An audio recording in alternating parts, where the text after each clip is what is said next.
जय राधा माधव कुंज बिहारी जय राधा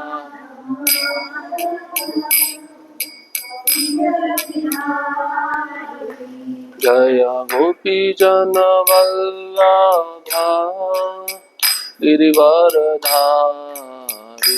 जय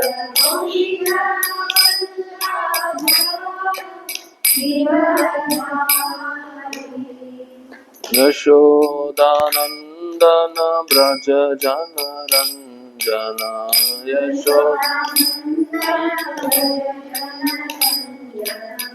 यमुना तीरा वनचारी यमुना तीरा वनचारी यमुना तीरा वनचारी यमुना तीरा हरे कृष्णा कृष्णा कृष्णा हरे हरे हरे राम राम राम हरे हरे हरे कृष्णा कृष्णा कृष्णा हरे हरे हरे राम हरे राम राम राम हरे हरे हरे कृष्णा कृष्णा कृष्णा हरे हरे हरे राम राम राम हरे हरे हरे कृष्णा कृष्णा कृष्णा हरे हरे हरे राम राम राम हरे हरे हरे कृष्णा कृष्णा कृष्णा हरे हरे हरे राम राम राम हरे हरे हरे कृष्णा कृष्णा कृष्णा हरे हरे हरे राम राम राम हरे हरे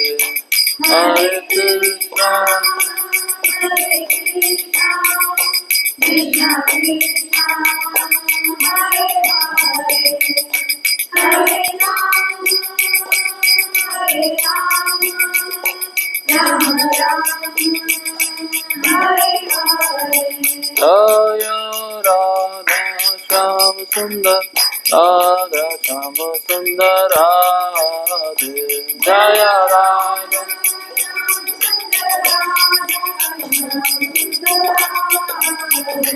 जय प्रभु पदा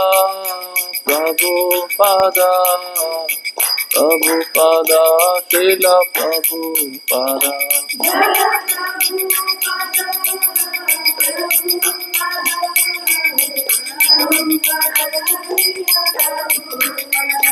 जय जय गुरुदेव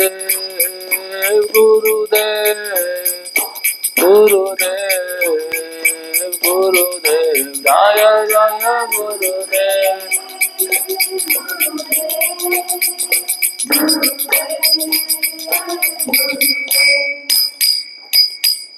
श्री राधा श्याम सुंदर जी की जय श्री प्रभुपाद की जय समवेत गौर भक्त वृंद की जय निताय गौर प्रेमानंदे ओम नमो भगवते वासुदेवाय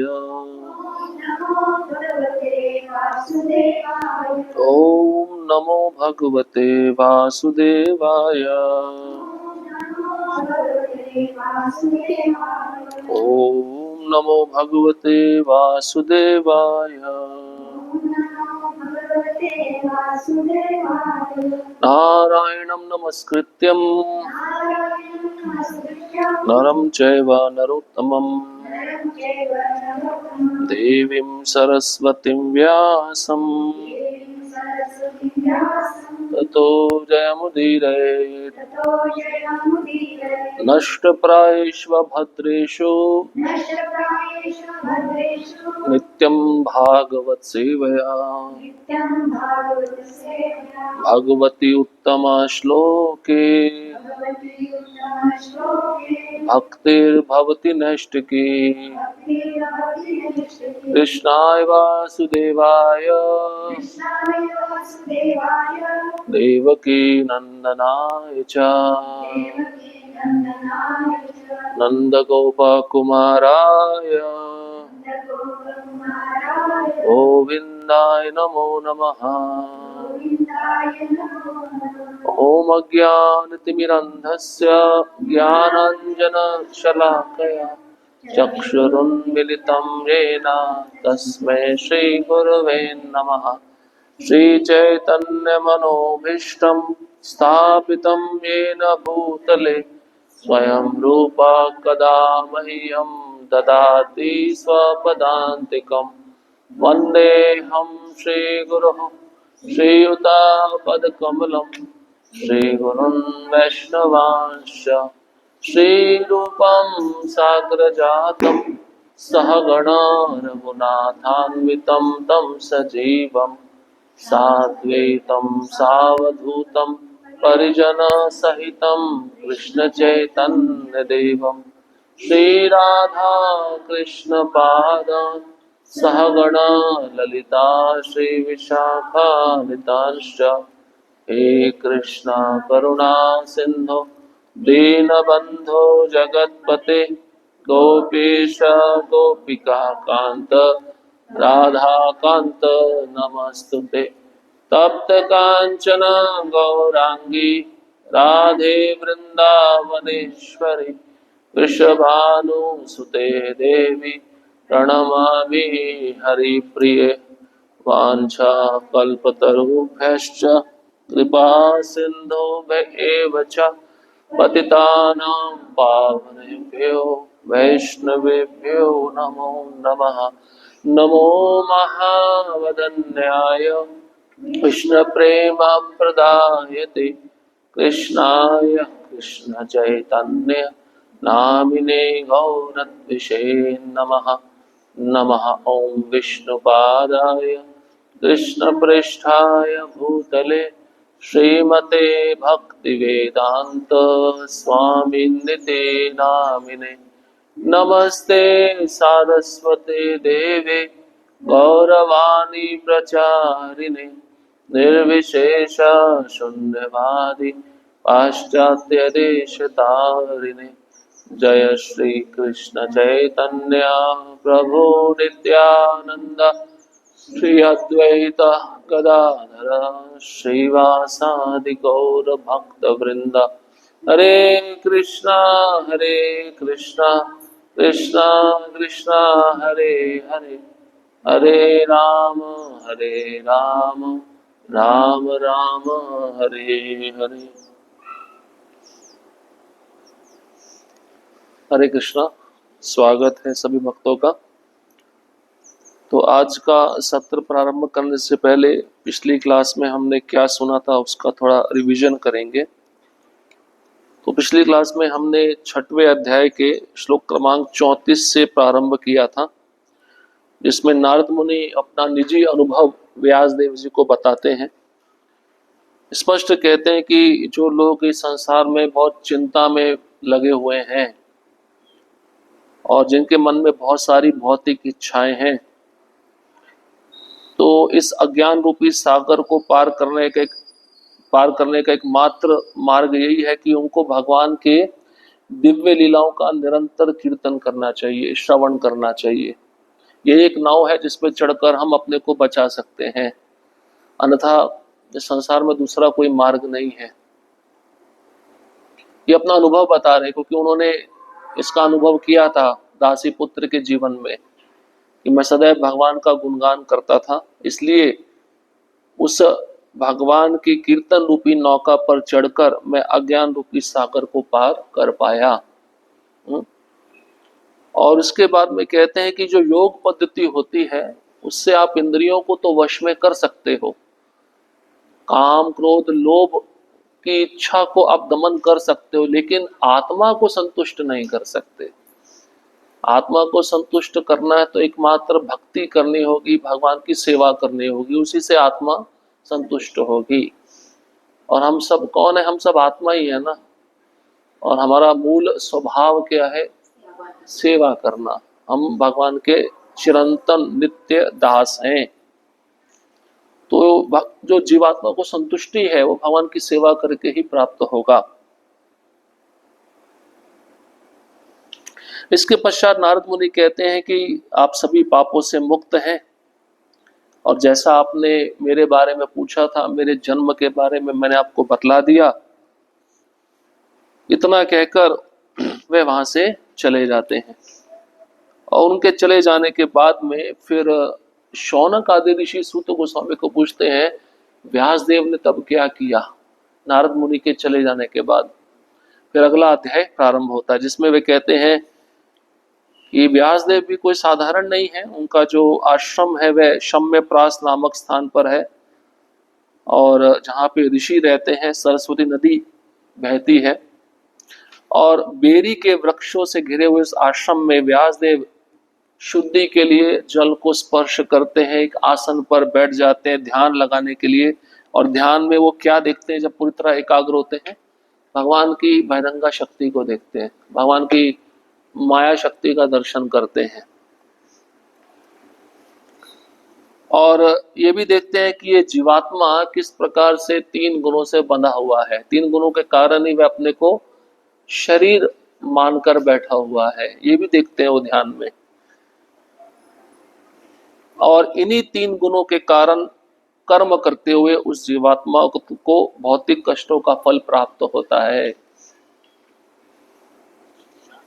इसके पश्चात ये जितने भी भौतिक कष्ट है जीव के, इनको अनर्थ समझा गया है। और ये अनर्थ किसके द्वारा कम किए जा सकते हैं? भक्ति योग के द्वारा, श्रवणम कीर्तनम के द्वारा। लेकिन अधिकांश लोग इसे नहीं जानते। इसलिए विद्वान व्यासदेव ने इस वैदिक साहित्य का संकलन किया, क्योंकि इस वैदिक साहित्य में केवल शुद्ध भक्ति का वर्णन हुआ है।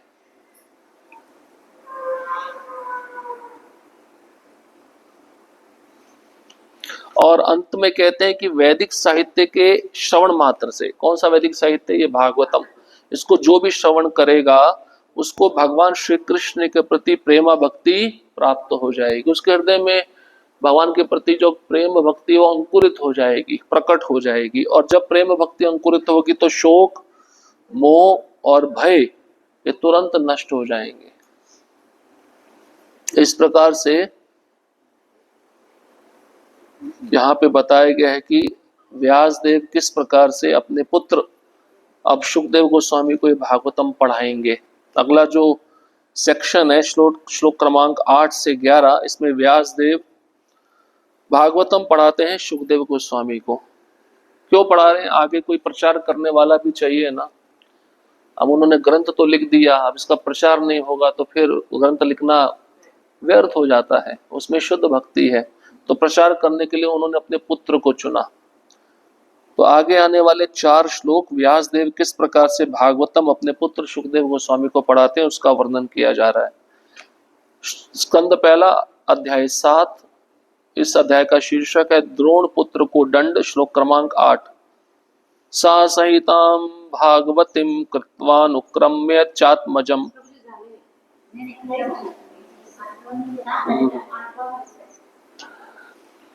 नहीं हुआ माता जी, यहीं से शुरू करना है, आप चिंता मत करिए।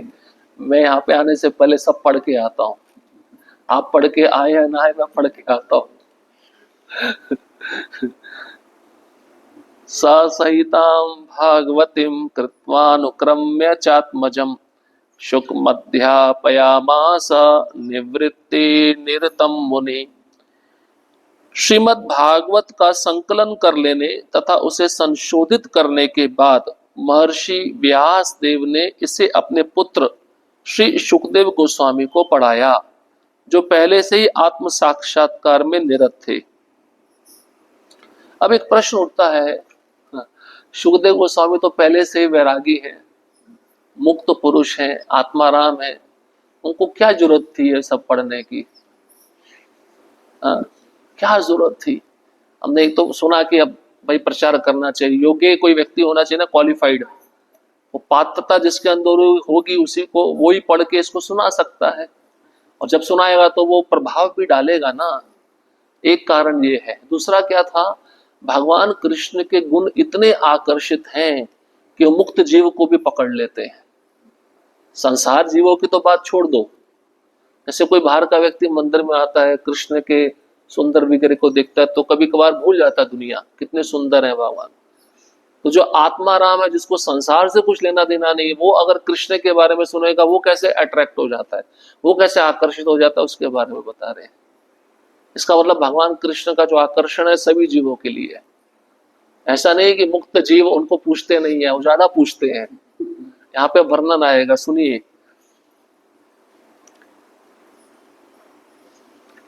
श्रीमद् भागवतम व्यास देव द्वारा ही संकलित ब्रह्म सूत्र का सहज भाष्य है।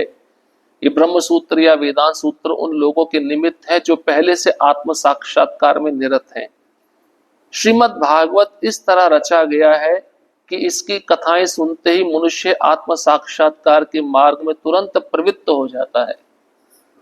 यद्यपि ये मूल रूप से परमहंसों अर्थात आत्म साक्षात्कार में पूर्ण रूपेण संलग्न व्यक्तियों के लिए है, लेकिन ये संसारी व्यक्तियों के हृदयों में गहराई तक प्रविष्ट होकर प्रभाव डालता है। ग्रंथ है किसके लिए? परमहंसों के लिए, जिनको संसार से कुछ लेना देना नहीं है। लेकिन ये ग्रंथ उनके लिए भी है जिनके मन में भौतिक इच्छाएं हैं। इसलिए वो श्लोक आपने सुना होगा, अकामा सर्व कामो व मोक्ष काम उदाहरिधि तीव्रेण भक्ति योगेन यजेत पुरुषम परम। 3 प्रकार के व्यक्तियों का वर्णन। अकामा मतलब जिनकी कोई कामना नहीं, उसमें आते हैं सुखदेव गोस्वामी। सर्व काम व जिनकी बहुत सारी कामनाएं, ये भी चाहिए वो भी चाहिए। फिर मोक्ष काम, जिनको मोक्ष चाहिए, मुक्ति चाहिए। 3 प्रकार के लोग हैं। तीनों के लिए भगवान कृष्ण की भक्ति का मार्ग बतलाया गया। तो यहाँ पे यही बताते हैं, हालांकि ये ग्रंथ परमहंसों के लिए है, इसका अर्थ ये नहीं कि परमहंस ही पढ़ेंगे, बाकी किसी को पढ़ने या सुनने का अधिकार नहीं है। उसको भी अधिकार है, वो पढ़ के वो भी परमहंस स्थिति को प्राप्त कर सकता है। और एक बात विशेष रूप से प्रभुपाद जी कह रहे हैं, संसारी व्यक्ति जब इसको सुनेंगे तो इसका जो प्रभाव है उनके हृदयों में गहराई तक जाएगा। इसका मतलब उनकी भौतिक इच्छाएं कम होती जाएंगी। सारे संसारी व्यक्ति इंद्र तृप्ति में लगे हुए हैं, लेकिन ऐसे लोग भी इस वैदिक साहित्य में अपने भवरोगों के निवारक उपचार पाते हैं। शुकदेव गोस्वामी अपने जन्म काल से ही मुक्त जीव थे और उनके पिता ने उन्हें श्रीमद् भागवत पढ़ाया। संसारी विद्वानों में श्रीमद् भागवत के संकलन के काल को लेकर मतभेद है, तथापि श्रीमद् भागवत के मूल पाठ से निश्चित है कि इसका संकलन राजा परीक्षित के तिरोधान के पूर्व और भगवान कृष्ण के प्रयाण के पश्चात हुआ था। जब राजा परीक्षित भारतवर्ष के सम्राट के रूप में राज्य कर रहे थे, तब उन्होंने मूर्तिमंत कली को दंडित किया। प्राधिकृत शास्त्रों तथा ज्योतिष गणना के अनुसार कलयुग अपने 5000वें वर्ष में है। अतः श्रीमद् भागवत कम से कम 5000 वर्ष पूर्व संकलित हुआ था। महाभारत का संकलन श्रीमद् भागवत के पूर्व हो चुका था और सारे पुराण महाभारत के पूर्व संकलित हो चुके थे। यह है विभिन्न वैदिक ग्रंथों के संकलन काल का एक आकलन। श्रीमद् भागवत की रूपरेखा नारद के निर्देशानुसार पहले ही तैयार हो चुकी थी। श्रीमद् भागवत निवृत्ति मार्ग पर अग्रसर होने का विज्ञान है। इसका मतलब 2 मार्ग है ना, एक प्रवृत्ति मार्ग, एक निवृत्ति मार्ग। जिसको इस संसार से वैराग्य प्राप्त करना है, निवृत्ति मार्ग पे जाना है, तो ये पढ़ना चाहिए। कृष्ण की सेवा में लगना चाहिए, कृष्ण की भक्ति में लगना चाहिए। और प्रवृत्ति मार्ग क्या है? इंद्र तृप्ति का मार्ग, जो संसार के लोग जिस पे चल रहे हैं। नारद ने प्रवृत्ति मार्ग का तिरस्कार किया था। ये मार्ग समस्त बद्ध जीवों की स्वाभाविक प्रवृत्ति है। श्रीमद् भागवत की विषय वस्तु मानव जाति के भवरोग का या संसार के तापों को पूर्ण रूप से रोकने का उपचार है। तो अब यही पूछ रहे हैं कि भाई सुखदेव गोस्वामी जो आत्माराम है, जो पूरी तरह से विरक्त हैं, उनको उनके पिता व्यासदेव ने भागवतम क्यों पढ़ाया? उनको जरूरत नहीं थी। जैसे कई भक्त होते हैं ना, एक बार भक्ति शास्त्री किया तो दोबारा करते हैं, कोई जरूरत नहीं है, लेकिन उनको आनंद आता है वो करने में। कभी कभार भक्त, एक भक्त मैंने देखा 3 बार भक्ति शास्त्री की है, उसको कुछ ना कुछ नया मिल रहा है उसमें। तो कोई आवश्यकता नहीं थी, लेकिन फिर भी उन्होंने अपने पुत्र को पढ़ाया और पुत्र का सहज आकर्षण हुआ 2 श्लोकों को सुनकर। फिर उत्सुकता मन में जागृत हुई कि मुझे और सुनना है, इसलिए वो दौड़कर वापस अपने पिताजी के पास में आ गए कि मुझे सुनाइए, कृष्ण के विषय में बताइए। देखिए शौनक ऋषि यही प्रश्न अब सूत गोस्वामी से कर रहे हैं। श्लोक क्रमांक 9। शौनक उवाच सा वै निवृत्ति निरतः सर्वत्रोपेक्षको मुनि कस्य वा बृहति मेताम आत्मारामः समभ्यसत्। श्री शौनक ने सूत गोस्वामी से पूछा, सुखदेव गोस्वामी तो पहले से निवृत्ति मार्ग पर चल रहे थे और इस तरह वे अपने आप में प्रसन्न थे, तो फिर उन्होंने ऐसे बृहत साहित्य का अध्ययन करने का कष्ट क्यों उठाया? 2 चीजें बता रहे हैं। सुखदेव गोस्वामी के गुण हमने पहले पढ़े थे ना, पूरी तरह से निर्लिप्त हैं, निवृत्ति मार्ग पर चल रहे हैं और अपने आप में प्रसन्न है। इसको कहते हैं आत्माराम, जो अपने में प्रसन्न रहता है। उसका निंदा करो, स्तुति करो, कुछ उसको लेना देना नहीं है। संसार उसके बारे में क्या कह रहा है, उसको कुछ परवाह नहीं है। अपनी आत्मा में वो रमण करता है, उसको कहते हैं आत्माराम। अपने आप में प्रसन्न रहता है। जैसे माधवेंद्रपुरी थे, परमहंस स्थिति में थे, कुछ खाने को मिलता था तो खा लेते थे, मांगने नहीं जाते थे किसी से। अयाचक वृत्ति, याचक होता है मांगना, अयाचक होता है नहीं मांगना। तो कभी कभार कृष्ण उनको स्वयं लाके दे देते थे। अजगर वृत्ति भी बोलते हैं, एक जगह पे पड़े रहना और भगवान के चिंतन में तल्लीन रहना। अजगर भी ऐसे पड़ा रहता है, जब शिकार आता है तो खा लेता है, बड़ा शिकार आता है तो महीना उसको खाने की जरूरत नहीं पड़ती। ऐसे एक प्रसंग आता है भागवतम के 7वें स्कंद में। प्रहलाद महाराज अपने सैनिकों के साथ भ्रमण के लिए निकलते हैं, तो एक महापुरुष को देखते हैं, हट्टा कट्टा, उसके शरीर में तेज निकल रहा है और जमीन पे लेटा हुआ है वो। और प्रहलाद महाराज की कोई दृष्टि साधारण दृष्टि नहीं है, वो तो महाभागवत है, वो देखते ही पहचान लेते हैं ये भी महाभागवत है जो लेटे हुए हैं। तो वो प्रश्न पूछते हैं, आपकी जो ऐसी दशा है क्यों है, आप क्या चाहते हो, आप कौन हो? वो पूरा वर्णन करते हैं। मुझे जो भी कहीं पे भी सोने के लिए मिलता है मैं सो जाता हूँ, मुझे कुछ भी खाने के लिए मिलता है मैं खा लेता हूँ, कहीं पे भी रहने के लिए मिलता है मैं रह लेता हूँ। इस संसार के विषयों के भोगों से मैंने अपनी इंद्रियों को इतना अलग कर लिया है कि मेरा ध्यान केवल भगवान के चरण कमलों में लगा रहता है। मेरा आकर्षण संसार के विषयों के प्रति जाता ही नहीं है। और प्रहलाद महाराज को सब पता है वह कौन है, लेकिन हमको सिखलाने के लिए, अपने राज्य के नागरिकों को सिखलाने के लिए, देखो महापुरुष कैसे होते हैं, महाभागवत कैसे होते हैं। और ऐसी स्थिति सुखदेव गोस्वामी की थी। सामान्य लोगों के लिए जीवन की चरम सिद्धि भौतिक कार्यकलापों को बंद करके आत्म साक्षात्कार के पथ पर स्थिर होने में है। जो लोग इंद्रिय भोग में सुख पाते हैं या जो भौतिक शारीरिक कल्याण के कार्य में स्थिर है, वे कर्मी कहलाते हैं। ऐसे हजारों तथा लाखों कर्मियों में से कोई एक कर्मी आत्म साक्षात्कार द्वारा आत्माराम बन पाता है। आत्मा का अर्थ है स्व तथा आराम का अर्थ है सुख पाना। प्रत्येक व्यक्ति उच्चतम सुख की खोज में लगा रहता है, लेकिन इस सुख का मानदंड व्यक्ति व्यक्ति के साथ अलग अलग हो सकता है। अतएव कर्मियों द्वारा भोगा गया आदर्श सुख आत्मारामों के आदर्श सुख से भिन्न होता है। आत्माराम हर तरह से भौतिक भोग के प्रति अन्य मनस्क रहते हैं। श्री सुखदेव गोस्वामी ने अवस्था पहले से ही प्राप्त कर ली थी, तो भी उन्होंने इस बृहत भागवत ग्रंथ का अध्ययन करने का कष्ट उठाया। इसका अर्थ यह है कि श्रीमद् भागवत उन आत्मारामों के लिए भी स्नातकोत्तर अध्ययन का विषय है, जिन्होंने समस्त वैदिक ज्ञान का अध्ययन कर लिया हो। तो प्रभुपाद जी कहते हैं जो संसार के सामान्य लोग हैं ये कौन से मार्ग पे चल रहे हैं? प्रवृत्ति मार्ग, इंद्रिय भोग के मार्ग पर। अगर इनको अपने को मुक्त करना है तो कौन से मार्ग पे आना होगा? निवृत्ति मार्ग। ठीक है। प्रभुपाद जी कहते हैं कर्मियों की स्थिति क्या है? जो संसार में अपने इंद्रियों के द्वारा सुख भोगना चाहते हैं। और दूसरा परिस्थिति बताते हैं ऐसे लोग भी हैं जिनको संसार का सुख नहीं चाहिए, वो आत्माराम है। तो दोनों में आनंद है लेकिन अलग अलग प्रकार का आनंद है। कर्मियों का आनंद क्या होता है? इंद्रियों को भोगना, इंद्रियों में जो सुख मिलता है उसको प्राप्त करना। लेकिन जो मुक्त जीव है उसका आनंद क्या है? कृष्ण की सेवा में लगे रहना। दोनों का आनंद है लेकिन मापदंड दोनों का अलग अलग है। इसलिए हर एक व्यक्ति अपने सुख की खोज में लगा हुआ है और हर एक व्यक्ति का जो सुख है अलग अलग हो सकता है, लेकिन दोनों का सुख अलग रहता है, इसकी तुलना नहीं की जा सकती। और सुखदेव गोस्वामी जो थे उन्होंने ये अवस्था पहले ही प्राप्त कर ली थी। वो प्रसंग याद है ना आपको? जैसे ही माँ के गर्भ से निकले थे उन्होंने भाग रहे थे घर, उन्होंने उसी समय छोड़ दिया था। एक प्रकार से सन्यास ही ले लिया था।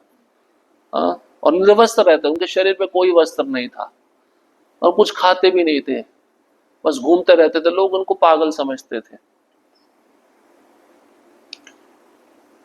अब सूत गोस्वामी इसका उत्तर दे रहे हैं जो शौनक आदि ऋषियों ने प्रश्न पूछा। श्लोक क्रमांक 10। सूत उवाच आत्मारामश्च मुनयो निर्ग्रंथा अप्युरुक्रमे कुर्वन्ते अहेतुकीं भक्तिम इत्थम भूत गुणो हरि। बहुत प्रसिद्ध श्लोक है। प्रभुपाद जी श्लोक का उच्चारण करते थे। आत्मा राम, जिन्हें आत्मा में सुख मिलता है। जैसे वो श्लोक है ना भगवत गीता में, ब्रह्मभूत प्रसन्नात्मा न शोचती न कांक्षति, वो उसको कहते हैं आत्मा राम। वो शोक नहीं करता, कोई इच्छा नहीं करता। तो ऐसे जो मुनि होते हैं निर्ग्रंथा, समस्त बंधनों से मुक्त होते हैं। मतलब 3 गुणों का प्रभाव उन पर नहीं होता, संसार के 3 तापों का उन पर प्रभाव नहीं होता। उरुक्रमे, उरुक्रमे मतलब भगवान का एक नाम है उरुक्रमा। ऐसे भगवान के महान क्रियाकलापों में वे सदैव उनके श्रवण में लगे रहते हैं। और अहेतुकीम, उनका प्रयास कैसा होता है? अनन्य, शुद्ध, अमिश्रित भी लिखा है, जिसमें कोई मिश्रण नहीं है गुणों का। और कैसी रहती है उनका कार्यकलाप? भक्तिम, भक्ति मतलब भक्ति, प्रेममय भक्ति। और ऐसे भक्त, ऐसे मुनि हरि, भगवान हरि के गुण गाते रहते हैं।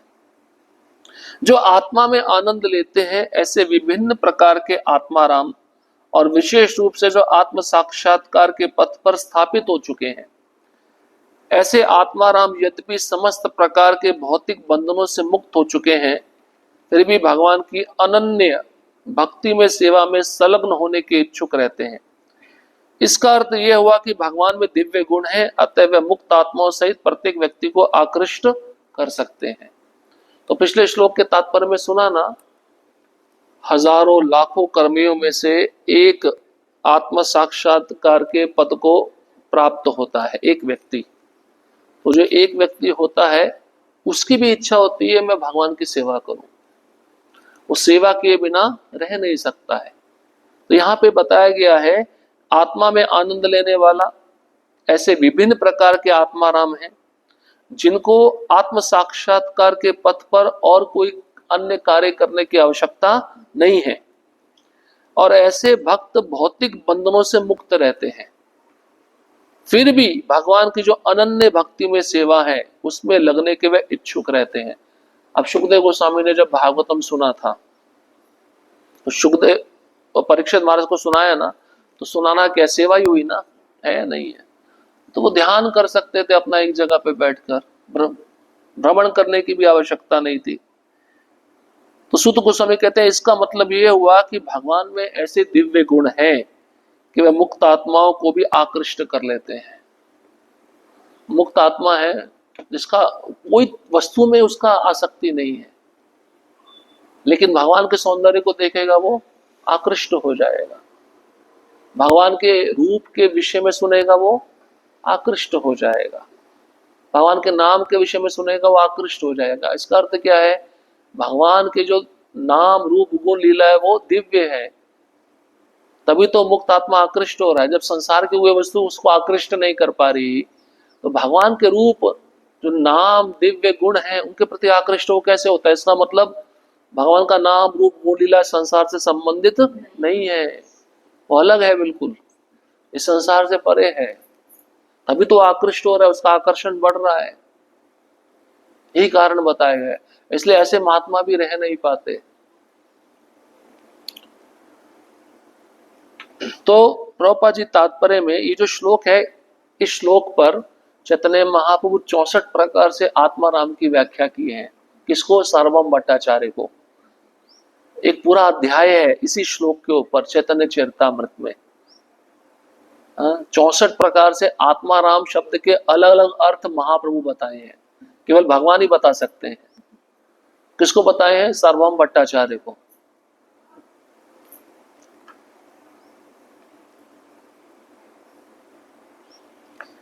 यहां पे भी देखिए प्रभुपाद जी तात्पर्य में लिख रहे हैं, भगवान श्री चैतन्य महाप्रभु ने अपने प्रमुख भक्त श्री सनातन गोस्वामी के समक्ष इस आत्माराम श्लोक की व्याख्या अत्यंत विशद रूप में की है। तो सनातन गोस्वामी को भी बताए थे महाप्रभु, सार्वभौम भट्टाचार्य को भी बताए थे, दोनों को बताए थे। उन्होंने इस श्लोक में 11 तत्वों का संकेत किया है। कौन कौन से शब्द आए हैं? आत्माराम, मुनेहा, निर्ग्रंथा, अपि च, उरुक्रमा, कुर्वन्ति, अहेतुकिम, भक्तिम, इत्थम भूत गुणा तथा हरि। 11 मुख्य शब्द हैं श्लोक में। विश्व प्रकाश संस्कृत कोश के अनुसार आत्माराम शब्द के 7 पर्याय हैं, जो इस प्रकार है। अब आत्माराम शब्द का अर्थ 7 प्रकार से बताया गया है। आत्माराम कहते हैं परम सत्य, ब्रह्म, मतलब भगवान को भी आत्माराम बोला गया। वो प्रश्न पूछता है ना, भगवान आत्माराम है तो फिर गोपियों के साथ क्यों नाचे? गोपियों के साथ उनकी इच्छा क्यों हुई?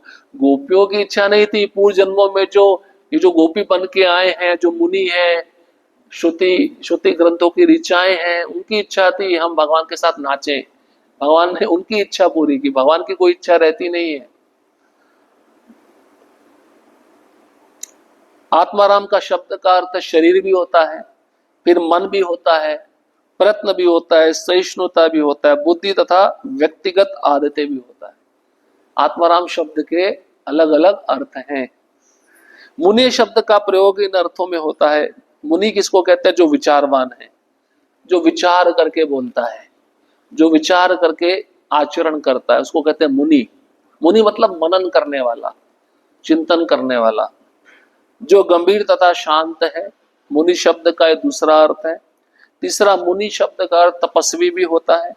चौथा, जो हठ है, कई मुनि होते हैं ना, हठी होते हैं, हठ योग, तपस्या करते हैं। परिव्राजक, कई मुनि परिव्राजक मतलब भ्रमण करते हैं। ऋषि भी कहते हैं। और साधु संत। निर्ग्रंथा शब्द का अर्थ क्या होता है? जो अविद्या से मुक्त है, समस्त बंधनों से मुक्त बोला गया ना। अब समस्त बंधनों में अविद्या भी आती है, अविद्या ने हमको बांध के रखा हुआ है ना, अविद्या से मुक्त है, इसको कहते हैं निर्ग्रंथा। दूसरा अर्थ है जिसका शास्त्रीय आदेशों से कोई संबंध नहीं है, अर्थात जिसे नीति ग्रंथों, वेदों, दर्शन, मनोविज्ञान तथा तत्वज्ञान आदि में वर्णित विधि विधानों के पालन करने की विवशता नहीं है। दूसरे शब्दों में मूर्ख, अशिक्षित, बदमाश आदि, जिन्हें विधि विधानों से संबंध नहीं होता। इसमें किसको लेंगे आप? जो शास्त्रीय आदेशों का पालन करने से जिनका कोई संबंध नहीं है, कोई लेना देना नहीं है। 2 प्रकार के लोग हैं, सुनिए। एक तो होते हैं जो भगवान की भक्ति में इतने ऊंचे हैं, जो वेद शास्त्र में नियम दे गए हैं उसका भी पालन नहीं करे तो भी चलता है। उसका प्रथम उदाहरण कौन है? मैं हमेशा बताता हूं, गोपियां। गोपियों को कोई पाप लगा था जब अपने घर को छोड़ के वे कृष्ण के पास चले गए थे? उन्होंने, वेद क्या कहता है, अरे नारी को, एक स्त्री को अपने पति के संरक्षण में रहना चाहिए, लेकिन उनकी जो प्रेमा भक्ति थी भगवान के प्रति इतनी ऊंची थी, उनको ये वेद शास्त्र के पाप नीति नियम नहीं स्पर्श कर सकते। इसको कहते हैं निर्ग्रंथा, जो समस्त बंधनों से मुक्त है। प्रसंग आता है, आज ही मैं पढ़ रहा था, जब कृष्ण जा रहे होते हैं वृंदावन छोड़कर, सभी गोपियां अब विचलित हो जाती, गोपियां सोचती क्या करे क्या करे। विश्वनाथ चक्रवर्ती ठाकुर टीका में लिखते हैं, गोपियां आपस में चर्चा करते हुए एक निष्कर्ष पर पहुंचती है, हम रथ पे चढ़ जाएंगी और कृष्ण के कपड़े खींचेंगे, हाथ पकड़ेंगे, हमको छोड़ के मत जाओ। अब ये करने से क्या होगा, हम एक बात बोलेंगे कि भाई तुम्हारे जाने से हम सब मर जाएंगे, सारी स्त्रियों का पाप, हत्या का पाप तुमको लगेगा। भगवान कुछ ध्यान नहीं दे रहे। उसके बाद में फिर गोपियों के मन में दूसरा विचार आता है, अरे ऐसा हमने किया तो सारे बुजुर्ग देखेंगे, उनको पता चल जाएगा हमारा सीक्रेट प्रेम कृष्ण के साथ है, समझ रहे, तो हमारी और बदनामी होगी। तो एक गोपी कहती है अभी बचा क्या है हमारे जीवन में, वैसे ही कृष्ण छोड़ के जा रहे हैं, हम मरने वाली तो है ही है, ये जो ब्रजवासी हैं, जो बूढ़े हैं, हमारे बुजुर्ग हैं, ये हमारा क्या बिगाड़ लेंगे, पता लगता तो लगने दो, ये हमारा क्या करेंगे। एक गोपी के मन में ऐसा विचार आता है। फिर तीसरी गोपी बोलती नहीं नहीं, अच्छा है, कृष्ण को जाना जाने दो, कृष्ण के विरह में हम वन में ही रहेंगी, और इसके बाद में अगर हमारे बुजुर्ग हमको पकड़कर मारे पीटे, हमको घर में बंद भी कर दें, तब भी हम ऐसा सोचेंगे कि कृष्ण हमारे साथ ही रह रहे हैं। और अगर हमारा किस्मत और अच्छा है तो कोई गोपी चुपके से कृष्ण का महाप्रसाद लेके आएगी, हमको देगी, तो हमारा जो प्राण जा रहा है वो वापस आ जाएगा। लेकिन कृष्ण गए तो हम सच में मर जाएंगी। तो सांसारिक संबंधों के बारे में गोपियों ने कभी विचार नहीं किया कि हमको समाज स्वीकार करेगा या नहीं करेगा। इसको कहते हैं निर्ग्रंथा, जो समस्त बंधनों से मुक्त है। और दूसरा शब्द का अर्थ क्या होता है, दूसरा भी शब्द है निर्ग्रंथा, कहते हैं अशिक्षित, जो पढ़ा लिखा नहीं होता, अनपढ़ होता है, बदमाश होता है, वो भी विधि विधानों का पालन नहीं करता, ना कुछ लेना देना ही नहीं है, ये दूसरा अर्थ है। हर प्रकार से अर्थ बताया गया है। मूर्ख, पागल होता है, उसको कुछ लेना देना नहीं, उसको ये भी पता नहीं कि शरीर को ढक के चलना चाहिए, वो ढक के नहीं चलता, वो पागल हो चुका है, उसको पता नहीं उसके शरीर पर कोई वस्त्र नहीं होता। इसको भी कहते हैं निर्ग्रंथा। पूंजीपति, पूंजीपति भी अब कैसे समझेंगे भाई, ये निर्ग्रंथा कहलाता है। भाई गुणों के प्रति आसक्त हो गया ना, ये मूर्ख, अशिक्षित, बदमाश। अब पूंजीपति का कैसे करते हैं, आपके पास धन आया तो आपको किसकी सेवा में लगाना चाहिए, वो नहीं लगा रहा, अपने पास में रख रहा है, ये भी निर्ग्रंथा है एक प्रकार से। भौतिक रूप से निर्ग्रंथा है।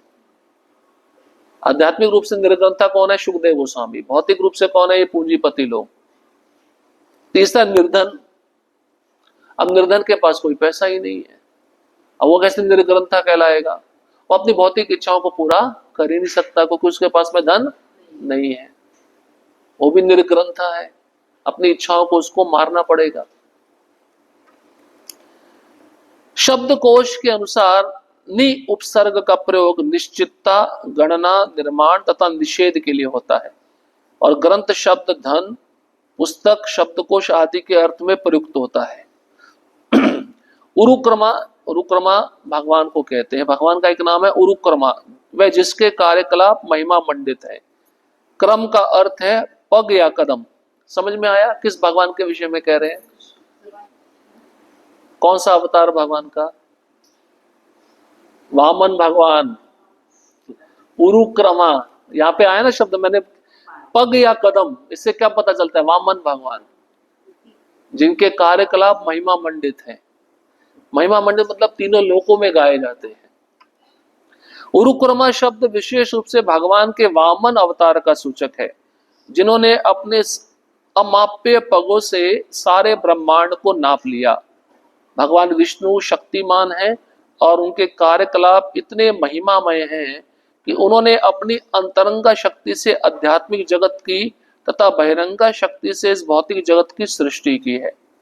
अपने सर्वव्यापक पक्ष के कारण वे परम सत्य के रूप में सर्वत्र विद्यमान है और अपने व्यक्तिक रूप में वे सदैव अपने गोलोक वृंदावन धाम में उपस्थित रहते हैं, जहां पर वे अत्यंत विविधतामयी दिव्य लीलाओं का प्रदर्शन करते हैं।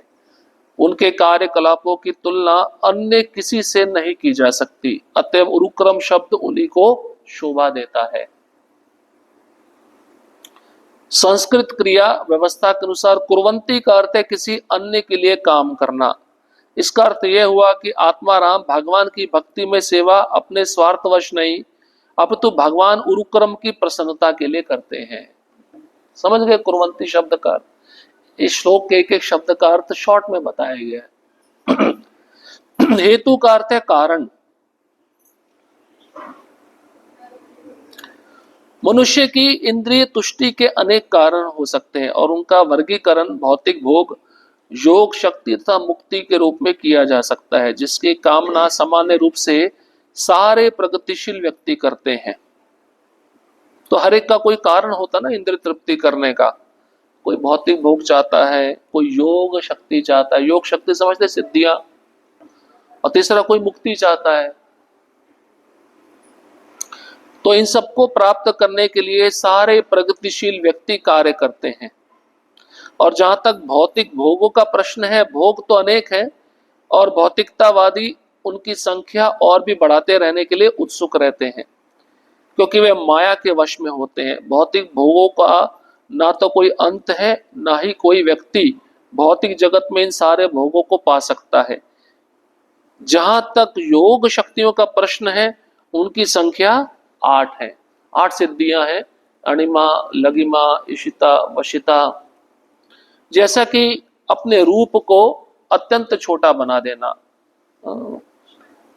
इसको कहते हैं अणिमा, बहुत छोटा बन जाना, बहुत एकदम सूक्ष्म से सूक्ष्म बन जाना। भार रहित, शरीर का वजन एकदम कम हो जाना, बिल्कुल कम, रूई के जैसे हो जाना।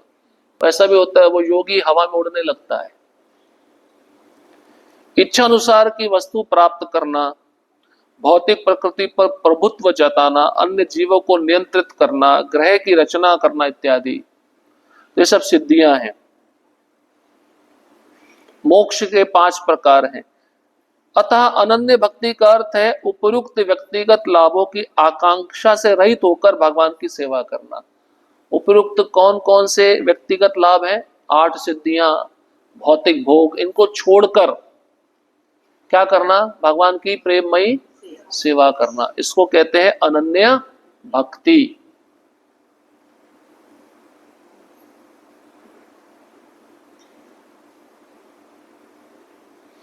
आगे प्रभुपाद जी साधन भक्ति के बारे में बताते हैं। साधन भक्ति का अभ्यास हमें अपने जीवन में करना चाहिए, जिससे हम भगवान के प्रति अनन्य भक्ति प्राप्त कर सकें, या वो साधन भक्ति हमको परिपक्व बना दे अनन्य भक्ति तक लाने के लिए।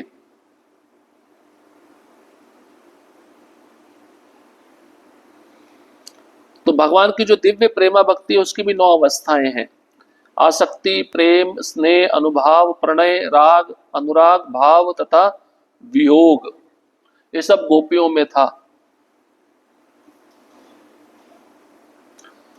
नीचे आइए। हरिभक्ति सुदोदय के अनुसार इत्थम भूत शब्द का आशय पूर्ण आनंद है। अब देखिए प्रभुपाद जी कह रहे निराकार ब्रह्म जो भगवान के शरीर से तेज निकलता है, जो ब्रह्म योगी होते हैं उसका ध्यान लगाते हैं ना, तो ध्यान लगाने में उनको आनंद आता है, लेकिन उससे कई करोड़ों गुना अधिक आनंद उस भक्त को आता है जो भगवान की सेवा में लगा हुआ है। तो उस ब्रह्मवादी के लिए, उस ज्ञान योगी के लिए इस संसार को पार करना बड़ा कठिन है, लेकिन उसी भक्त को संसार पार करना तो कैसे करेगा? हाँ, गाय का जो बछड़ा होता है ना, उसका खुर होता है, छोटा सा पांव, उसमें पानी गिरा होता है, भवसागर उसके लिए उतना है, उसको लांघना है। ये भक्त की दशा है। इसको कहते हैं इत्थम भूत, पूर्ण आनंद। इसका मतलब भक्त पूर्ण आनंद में रहता है।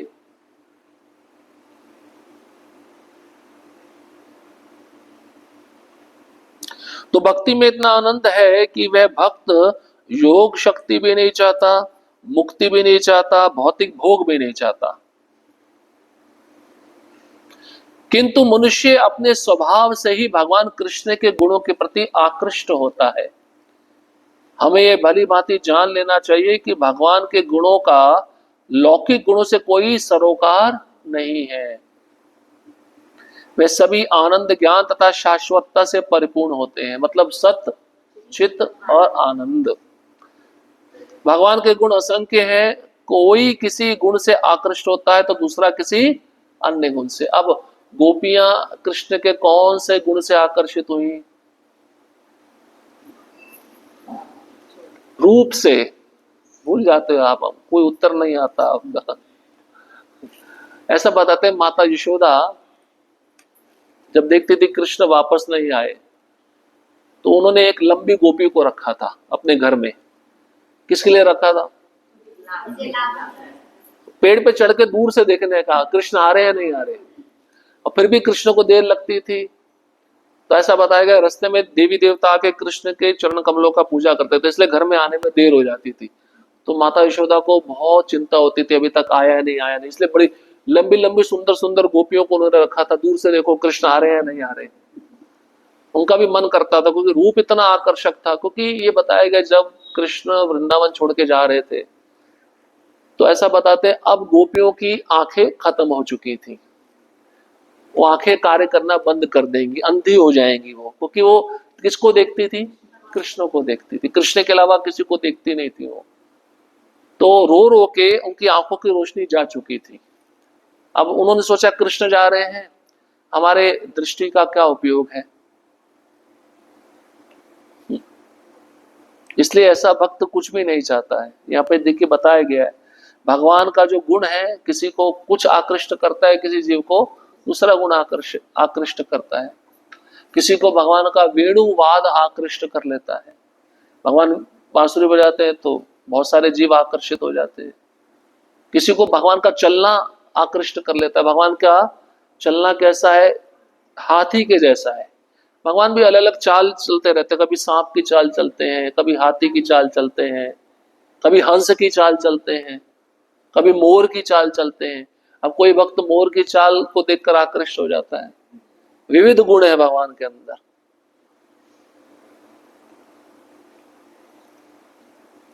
अब कोई भक्त भगवान को देखता है प्रसाद खाते वो आकृष्ट हो जाता है।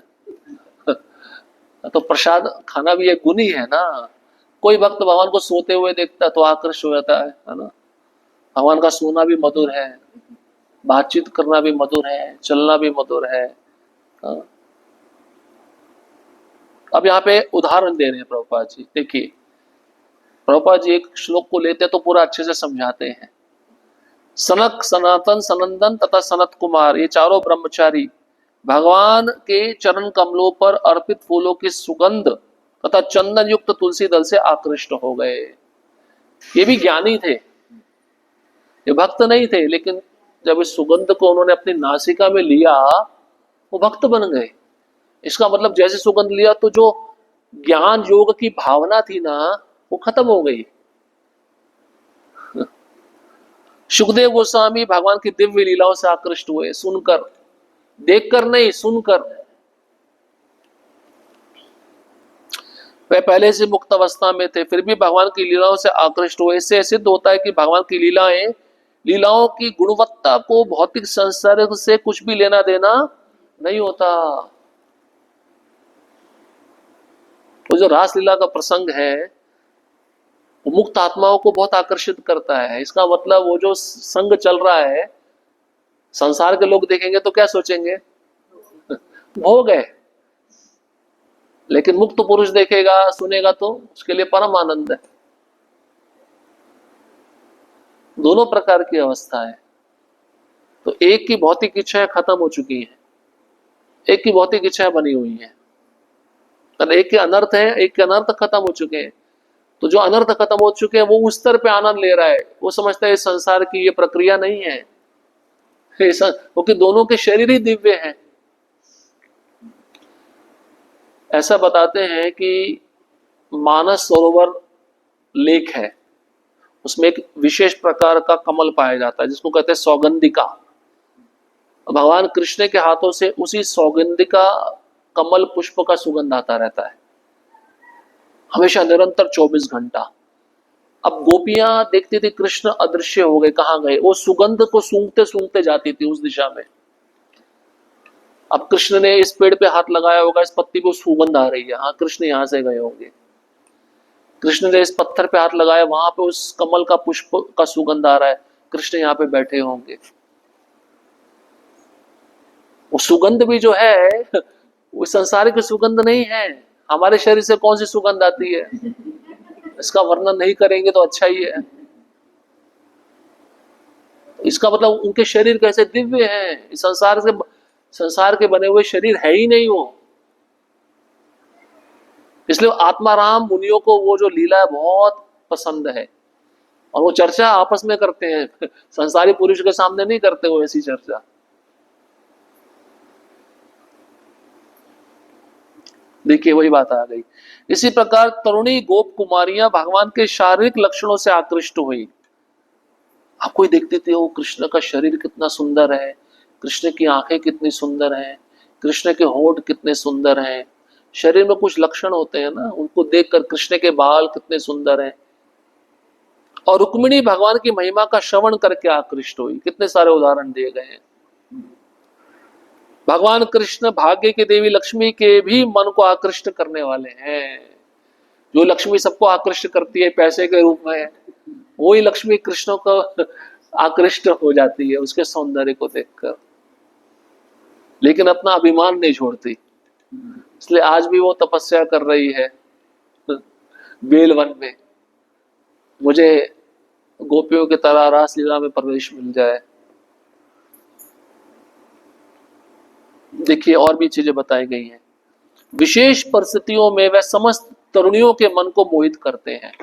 यह प्रसंग कब का है, जब कृष्ण बलराम मल्ल युद्ध करने के लिए कंस के जो मंडप था उसमें प्रवेश कर रहे थे, तो विभिन्न प्रकार के लोग बैठे थे, 10 प्रकार के लोग बैठे थे जो कृष्ण को अलग अलग रूपों में देख रहे थे। तो उसमें से तरुणियां भी थी, वो कृष्ण को कामदेव के रूप में देख रही थी। ग्वाल बाले अपने मित्र नहीं अपने संबंधी जन के रूप में देख रहे थे और कंस मृत्यु के रूप में देख रहा था। मथुरा के पुरुष बेस्ट ऑफ मेल्स, पुरुषों में प्रथम सर्वश्रेष्ठ उस रूप में देख रहे थे।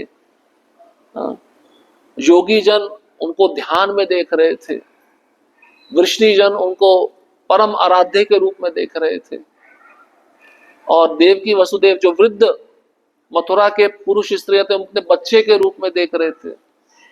ये सारे गुण क्या है, आकृष्ट करने वाले हैं। वे वयस्क महिलाओं के मनों को मातृ स्नेह के रूप में आकर्षित करते हैं। इसलिए जो वृंदावन में वृद्ध गोपियां रहती थी वो कृष्ण को अपना पुत्र मानती थी। इसलिए भगवान ने इच्छा पूरा किया ना उनका 1 साल, याद है वो लीला ब्रह्म विमोहन लीला में। वे पुरुष के मन को सेवक तथा सखा भाव में आकृष्ट करते हैं। हरि शब्द के अनेक अर्थ हैं, लेकिन इसका मुख्य आशय यह है कि भगवान सारी अशुभ वस्तुओं को नष्ट करते हैं और भक्त के मन को शुद्ध दिव्य प्रेम प्रदान करके हर लेते हैं।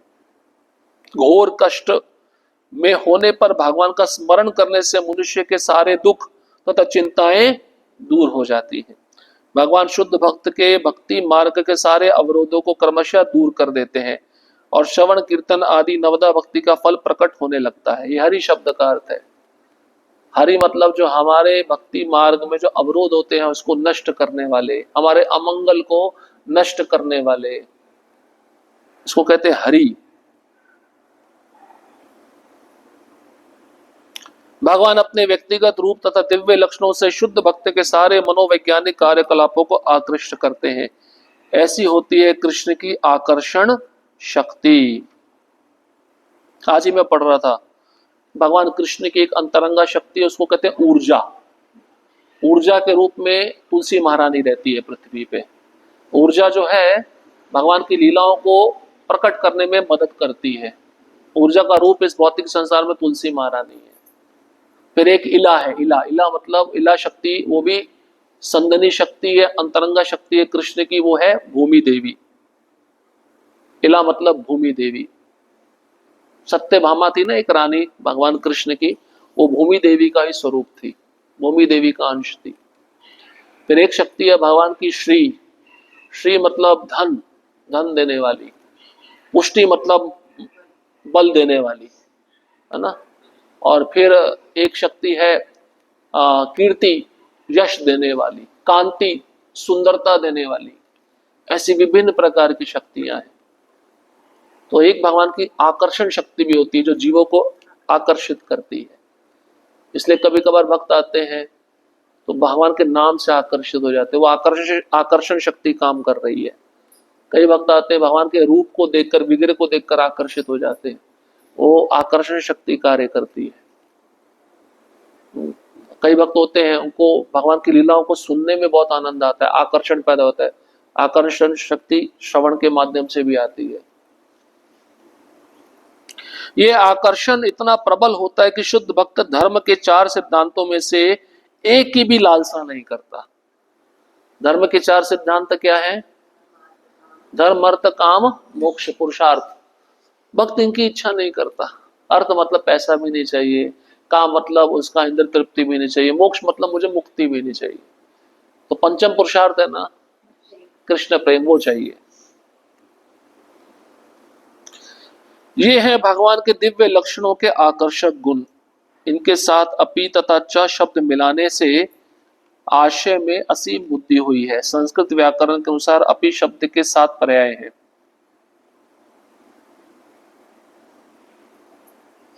अब श्लोक क्रमांक 11 में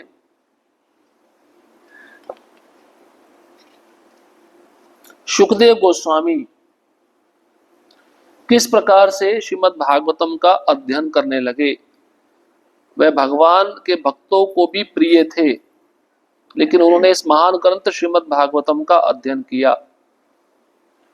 हरेर गुणाक्षिप्त मतिर भगवान बादरायणी अध्य गान महदाख्यानम नित्यम विष्णु जन प्रिया। शिल व्यास देव के पुत्र शिल शुकदेव गोस्वामी न केवल दिव्य शक्ति से युक्त थे, अपितु वे भगवान के भक्तों के भी अत्यंत प्रिय थे। इस प्रकार उन्होंने इस महान कथा श्रीमद् भागवत का अध्ययन किया। देखिए यहाँ पे क्या लिखा, ब्रह्म वैवर्त पुराण के अनुसार श्री शुकदेव गोस्वामी अपनी माता के गर्भ में ही मुक्त आत्मा थे, बाहर नहीं आ रहे थे ना। कितने सालों तक अपनी माता के गर्भ में रहे थे? 16 साल। श्री व्यासदेव जानते थे कि यह बालक जन्म लेने के बाद कभी घर में नहीं रहेगा, अतः उन्होंने बालक को भागवत की रूपरेखा सुनाई, जिससे वह भगवान की दिव्य लीलाओं में अनुरक्त होता रहे। जन्म लेने के बाद यह बालक यथार्थ में श्लोकों का पाठ करके भागवत की विषय वस्तु में और भी अधिक शिक्षित बन गया।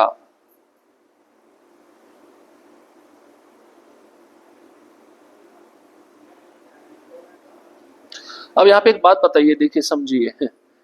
सामान्य रूप से मुक्त पुरुष अद्वैतवादी दृष्टिकोण के साथ परम ब्रह्म से एकाकार होने के उद्देश्य से उनके निराकार ब्रह्म के आयाम के प्रति आसक्त होते हैं। तो शुकदेव गोस्वामी किस अवस्था में थे? अद्वैतवादी। ब्रह्म, भगवान के शरीर से तेज निकलता उसका ध्यान लगाना, उसी में विलीन हो जाना, ये उनका भाव था। लेकिन अपने पिता व्यास देव की संगति के कारण भगवान के जो दिव्य गुण हैं उनको आकर्षित कर लिए। श्री नारद की कृपा से श्री व्यास देव श्रीमद् भागवत महाकाव्य का वर्णन कर सके और व्यास देव के अनुग्रह से श्री शुकदेव गोस्वामी उसके आशय को ग्रहण कर सके। भगवान के दिव्य गुण इतने आकर्षक हैं कि श्री शुकदेव गोस्वामी निराकार ब्रह्म में लीन ना होकर उससे विरक्त हो गए और उन्होंने भगवान की निजी लीलाओं को ग्रहण कर लिया। पहले क्या भाव था और एक भक्त की संगति में आने पर क्या भाव हो गया।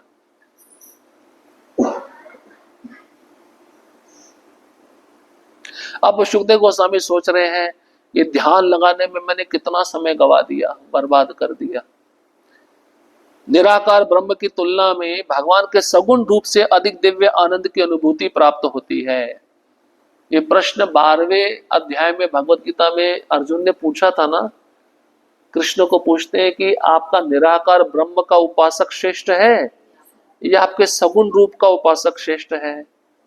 समझते हैं, सगुण रूप मतलब मूर्ति का, भगवान के विग्रह का, और निराकार मतलब इसका कोई रूप ही नहीं है। तो भगवान ने दूसरे श्लोक में तुरंत उत्तर दिया कि जो मेरे मूर्ति का पूजा कर रहा है प्रेम पूर्वक वो श्रेष्ठ है। तो यहाँ पे यही बताया गया है कि भगवान की विग्रह की जो सेवा करता है उसको इतनी आनंद की अनुभूति होती है जितनी आनंद की अनुभूति उस निराकार ब्रह्मवादी को नहीं होती। और उस समय के बाद वे न केवल विष्णु जनों अर्थात भगवत भक्तों को ही अत्यंत प्रिय बन गए, अपितु विष्णु जन भी उन्हें अत्यंत प्रिय हो गए। तो भक्त बनने पर क्या होता है, दूसरे लोग भी प्रिय हो जाते हैं और वो दूसरों को प्रिय हो जाता है। जो भगवत भक्त जीवों की व्यक्तित्व को नष्ट करना नहीं चाहते और जो भगवान के निजी सेवक बनना चाहते हैं वे निर्विशेषवादियों को ज्यादा पसंद नहीं करते, और इसी प्रकार परमेश्वर से एकाकार होने के इच्छुक निर्विशेषवादी भगवत भक्तों का मूल्यांकन कर पाने में असमर्थ होते हैं। इस प्रकार अनंत काल से दोनों दिव्य तीर्थ यात्री कभी कभी प्रतिस्पर्धी बन जाते हैं। दूसरे शब्दों में इनमें से हर एक अपनी साकार तथा निराकार चरम अनुभूति के कारण अपने को दूसरे से पृथक रखना चाहता है। वही निर्विशेषवादी और सगुणवादी दोनों में अंतर बता रहे हैं। ऐसा प्रतीत होता है कि श्रील सुखदेव गोस्वामी भी भक्तों को नहीं चाहते थे, लेकिन चूंकि वे स्वयं एक प्रगाढ़ भक्त बन गए थे अतः वे सदैव विष्णु जनों की संगति करना चाहते थे और विष्णु जन भी उनकी संगति की कामना करते थे क्योंकि वे व्यक्तिगत भागवत बन चुके थे। इस प्रकार पिता तथा पुत्र दोनों ही ब्रह्म के दिव्य ज्ञान से अवगत थे और बाद में वे दोनों परमेश्वर के साकार रूप में अनुरक्त हो गए। इस प्रकार इस श्लोक से इस प्रश्न का भी उत्तर मिल जाता है कि सुखदेव गोस्वामी किस प्रकार भागवत की कथा के प्रति आकृष्ट हुए थे।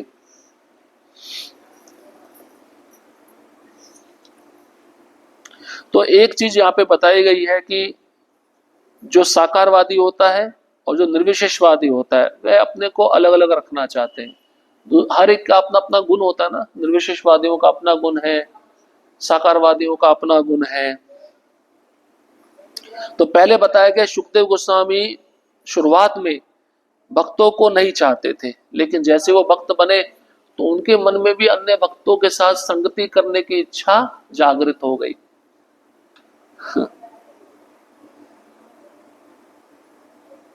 श्लोक क्रमांक 12, 13 और 14। अब सूत गोस्वामी महाराज परीक्षित से संबंधित जो प्रश्न पूछा गया था पिछले अध्यायों में, महाराज परीक्षित का जन्म कैसे हुआ, उनके क्रियाकलाप क्या थे, अब अगले 3 श्लोकों में महाराज परीक्षित से संबंधित उस प्रश्न का उत्तर देने जा रहे हैं सूत गोस्वामी। अब यहां से कथा प्रारंभ होती है भगवान कृष्ण, पांडव और महाराज परीक्षित के विषय में।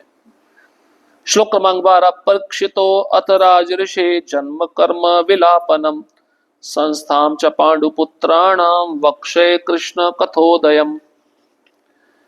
सूत गोस्वामी ने शौनक आदि ऋषियों को संबोधित किया।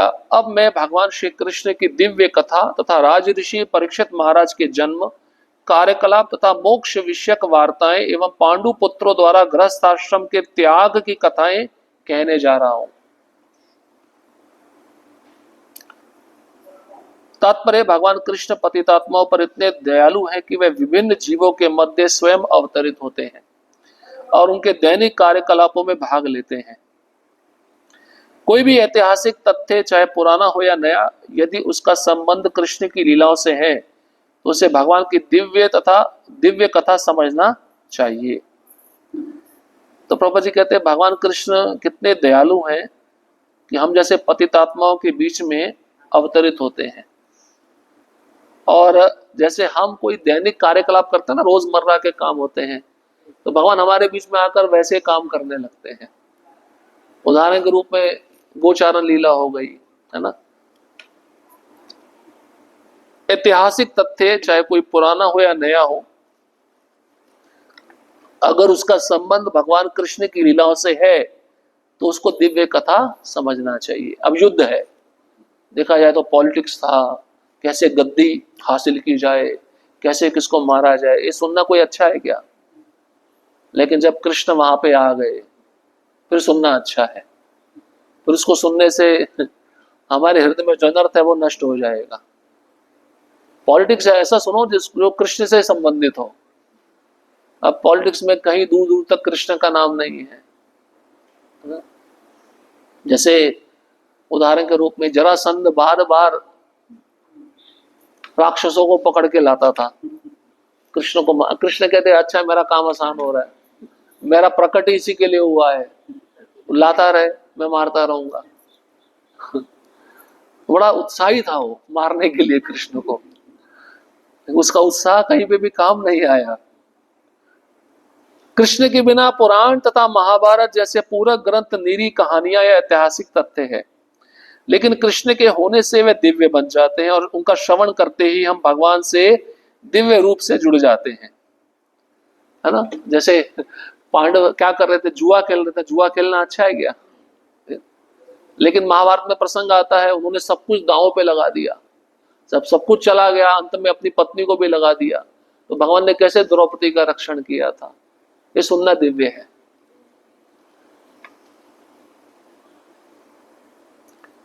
श्रीमद् भागवत भी एक पुराण है, लेकिन इस पुराण का विशेष महत्व यह है कि इसमें कृष्ण की लीलाएं केवल पूरक ऐतिहासिक तथ्य नहीं है, वरन यही केंद्र बिंदु है।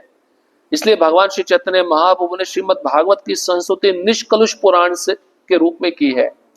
लेकिन भागवत पुराण के अल्पज्ञ भक्तों का एक ऐसा वर्ग है जो प्रारंभिक स्कंदों को पहले समझे बिना सीधे दशम स्कंद में वर्णित भगवान की लीलाओं का आस्वाद्य लेना चाहते हैं। उनकी यह भ्रांत धारणा होती है कि अन्य स्कंद भगवान से संबंध नहीं है। मतलब वो क्या कहते हैं, दशम स्कंद में ही कृष्ण का वर्णन है, पहले स्कंद से लेकर 9वें स्कंद में कृष्ण का वर्णन नहीं है, इसलिए इन स्कंदों का भगवान से कुछ भी लेना देना नहीं है। जबकि पहले 9 स्कंदों में भगवान के विभिन्न अवतार हैं, वो भगवान की ऐश्वर्य शक्ति के विषय में बताते हैं। जब तक आप ऐश्वर्य शक्ति को ठीक से नहीं समझोगे तब तक आप माधुर्य शक्ति में प्रवेश नहीं कर सकते, इसलिए पहले ऐश्वर्य शक्ति को समझना जरूरी है। अतएव मूर्खतावश दशम स्कंद को ही पढ़ने लगते हैं। इन पाठकों को यहाँ पर विशेष रूप से बताया जा रहा है कि भागवत के अन्य स्कंद भी दशम स्कंद की ही भांति महत्वपूर्ण है। जैसे प्रभुपाद जी कहते हैं कुरुक्षेत्र का जो लीला है वही रास लीला है, दोनों में कोई अंतर नहीं है। ये सुना ना आपने, एक बार लॉस एंजलिस में प्रभुपाद जी रहते थे, वहां पे कुछ भक्तों ने अपना एक क्लब बना लिया, क्लब गोपी भाव क्लब। अभी सखी भाव क्लब बना हुआ है, तो हर एक भक्त दूसरे को गोपी बुलाता था। ये प्रभुपाद जी के कानों में बात गई, प्रभुपाद जी को बहुत क्रोध आया, प्रभुपाद जी ने सबको बुलाया। तो उन्हीं गोपी भाव क्लब में से भक्त ने प्रश्न पूछा, अरे सारी चीजें तो आपने पुस्तकों में दी हैं, आप ही कहते हैं ना रासलीला भगवान ने किया, तो ये करने में क्या जाता है? तो प्रभुपाद जी को और क्रोध आ गया। प्रभुपाद जी ने बोला, जब तुम किसी डॉक्टर के पास जाते हो, हाँ, डॉक्टर को जब तुम अपना बीमारी बताते हो तो डॉक्टर आपको आपकी बीमारी के अनुसार दवाई देता है ना। ऐसा तो नहीं है कि मनुष्य का इंजेक्शन, भैंस वाला इंजेक्शन मनुष्य को लगा देता है। समझ रहे हो प्रभुपाद जी क्या कहना चाह रहे हैं? आपके अभी अनर्थ गए नहीं हैं और आप दशम स्कंद में जाकर गोपी भाव को पैदा कर रहे हो। पहले 9 स्कंदों को तो ठीक से पढ़ो। जब आप 9 स्कंदों को ठीक से पढ़ोगे तब आपका जो रोग है, जो आपका बीमारी है, भोग करना, इंद्रियों को विषयों में लगाना, जब ये दूर होगा, जब आपकी इंद्रियां शुद्ध हो जाएंगी, तभी तो वो दशम स्कंद में इस लीला को समझने के योग्य बन पाएंगी। दवाई अपनी बीमारी के अनुसार लो, मैंने हर चीज दी है अपनी किताबों में। अब तुम केमिस्ट के पास में जाके ऐसा तो नहीं बोलोगे मुझे पोटेशियम साइनाइड दे दो। पोटेशियम साइनाइड क्या होता है? जहर होता है, जीभ पे रखा आदमी खत्म। प्रॉब्लम यही चल रहा है, अपने अधिकार से बाहर जाकर हमें वो सुनना है। और प्रॉब्लम दूसरा भी क्या है, कुछ नया सुनना है, क्योंकि वो सुन सुन के हम थक चुके हैं। क्योंकि प्रभुपाद जी नहीं थके थे बताते बताते, तुम शरीर नहीं तुम आत्मा हो, तुम शरीर नहीं तुम आत्मा हो, लेकिन हम थक चुके हैं। महाप्रभु नहीं थके थे, ध्रुव महाराज, प्रहलाद महाराज की कथा 108 बार सुनते सुनते हम थक चुके हैं। ये भी दूसरा रोग है। समस्या यहाँ पे आके खड़ी हो जाती है। तो प्रभुपाद जी ने उन सब भक्तों को बाहर निकाल दिया, गोपी भाव है अपने घर में जाके करो, यहाँ पे प्रदूषण मत फैलाओ। अभी हमें हमारी स्थिति पता नहीं, हम गोपियां सखियां बुला रहे हैं दूसरे को। पाठकों को चाहिए कि अन्य 9 स्कंदों का तात्पर्य समझे बिना वे दशम स्कंद की विषय वस्तु में प्रवेश करने का प्रयत्न ना करे। कृष्ण तथा पांडवों जैसे उनके शुद्ध भक्त एक समान धरातल पर है। कृष्ण समस्त रसों में स्थित अपने भक्तों से रहित नहीं होते और पांडव जैसे शुद्ध भक्त भी कृष्ण से रहित नहीं है। भक्त तथा भगवान परस्पर जुड़े हुए हैं और उन्हें विलग नहीं किए जा सकते, अतएव उनसे संबंधित सभी बातें कृष्ण कथा ही है। इसलिए हर एक लीला को जब हम सुनते हैं तो ध्यान पूर्वक सुनना चाहिए। रासलीला को ही सब ध्यान पूर्वक सुनते हैं, अन्य लीला को नहीं सुनते हैं, यह अपराध है। अब अगले 2 श्लोकों में श्लोक क्रमांक 13 और 14 में प्रारंभ हो रहा है किस प्रकार से भीमसेन ने भी दुर्योधन का वध किया, किस प्रकार से पांडवों ने कौरवों का वध किया और अश्वत्थामा ने द्रौपदी के सोते हुए 5 पुत्रों को मार दिया, उसका वर्णन किया जा रहा है। श्लोक क्रमांक 13 और 14।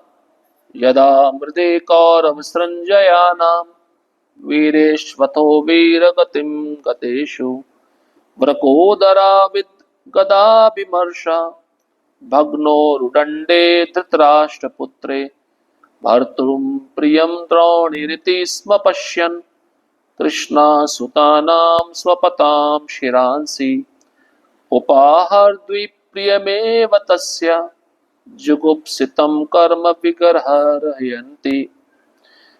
जब दोनों दलों अर्थात कौरवों तथा पांडवों के अपने अपने योद्धागण कुरुक्षेत्र के युद्ध स्थल में मारे जा चुके और मृत योद्धाओं को उनकी इच्छित गति प्राप्त हो गई, और जब भीमसेन की गदा के प्रहार से मेरुदंड टूट जाने से धृतराष्ट्र का पुत्र विलाप करता गिर पड़ा, तो द्रोणाचार्य के पुत्र अश्वत्थामा ने द्रौपदी के सोते हुए 5 पुत्रों के सिरों को काट कर मूर्खतावश उन्हें उपहार स्वरूप यह सोचते हुए उसे अर्पित किया कि इससे उसका स्वामी प्रसन्न होगा। लेकिन दुर्योधन ने इस जघन्य कृत्य की निंदा की और वह तर्क भी प्रसन्न ना हुआ। तो यहां पे एक विशेष बात बताई गई है, वीर गतिम गतेषु, योद्धाओं को वीर गति तो प्राप्त हुई और साथ ही साथ उनको अपनी इच्छित गति भी प्राप्त हुई। इच्छित गति क्या मतलब, जो इच्छा उनके मन में थी जहां जाने की, युद्ध में युद्ध करते करते जब वो मृत्यु को प्राप्त हुए, जो उनके मन में इच्छा थी जिस लोक में जाने की वो लोक में चले गए। तो ऐसा भी बताया जाता है जो कृष्ण को देखते हुए मरे वो कृष्ण लोक में गए, लेकिन कृष्ण को देखते देखते वो अपनी इच्छा कुछ अलग से व्यक्त करते हम इस लोक में जाए, तो उनको वो गति भी प्राप्त हो गई। तो कृष्ण कितने दयालु हैं, कृष्ण के सामने केवल मरने से उनको ये गति मिल गई। और भीमसेन ने जब गदा पे प्रहार किया, गदा से दुर्योधन के जांग पर प्रहार किया, तो उसकी जांग थी जो टूट गई, वो विलाप करने लगा, तड़फने लगा। और फिर एक तीसरा प्रसंग बता रहे द्रोणाचार्य के जो पुत्र अश्वत्थामा ने दुर्योधन को प्रसन्न करने के लिए उन 5 पुत्रों को पांडव समझकर उनका सिर काट कर ले आया, तो सोते हुए बच्चे थे। ये सोच के लाया कि मेरे स्वामी प्रसन्न होगा। हाँ, नहीं चाहते थे ना पांडवों का कोई वंशज बचे, इस कारण से उसने ऐसे किया। लेकिन जब दुर्योधन ने देखा, आप सोचिए वो छोटे बच्चों के सिर थे, दुर्योधन का हाथ कितना शक्तिशाली था, उसने देखा ये जैसे ही उसने हाथ में पकड़ा ऐसे मसला फूट गए सिर, तो दुर्योधन ने समझा ये पांडवों के सिर नहीं हो सकते। वो समझ गया इसने क्या किया है, पांडवों के पुत्रों की हत्या की है। उसने निंदा की, इस कृत्य की निंदा की और वह खुश नहीं हुआ। तात्पर्य श्रीमद् भागवत में भगवान श्री कृष्ण की लीलाओं की दिव्य कथा कुरुक्षेत्र के युद्ध के समाप्त होने से प्रारंभ होती है, जहां भगवान ने स्वयं भगवत गीता में अपने विषय में कहा, याते भगवत गीता तथा श्रीमद् भागवत दोनों ही भगवान की दिव्य कथाएं हैं। गीता कृष्ण कथा है क्योंकि ये भगवान द्वारा कही गई है, और भागवत भी कृष्ण कथा है क्योंकि ये कृष्ण के विषय में कही गई कथा है। भगवान श्री चैतन्य महाप्रभु चाहते थे कि प्रत्येक व्यक्ति इन दोनों कृष्ण कथाओं के विषय में जाने। भगवान कृष्ण चैतन्य भगवान कृष्ण के भक्त के वेश में साक्षात कृष्ण है, अतः भगवान कृष्ण तथा श्री कृष्ण चैतन्य महाप्रभु दोनों के मंतव्य समान है। भगवान चैतन्य की इच्छा थी कि जिन्होंने भारत में जन्म लिया है वे सारे लोग इन कृष्ण कथाओं को गंभीरता पूर्वक समझें और पूर्ण अनुभूति होने के बाद विश्व के प्रत्येक भाग में इस दिव्य संदेश का प्रचार करें। इससे त्रस्त विश्व में वांछित शांति तथा संपन्नता प्राप्त हो सकेगी। तो भागवतम अब यहां से प्रारंभ हो रहा है। जब भगवत गीता जहां समाप्त हुआ, भागवतम वहां से प्रारंभ होता है। दुर्योधन को भी एक वरदान मिला था, जब वो एक साथ प्रसन्न होगा और एक साथ शोक करेगा उसकी मृत्यु हो जाएगी। वो प्रसन्न हुआ कि चलो पांडवों के सिर कट के आए हैं। शोक कब हुआ कि अब हमारा कोई वंशज ही तूने छोड़ा नहीं है, बच्चों के सिर काट के ले आया। उस समय उसकी मृत्यु हो गई। तब तक उसकी मृत्यु नहीं होने वाली थी, सोचिए।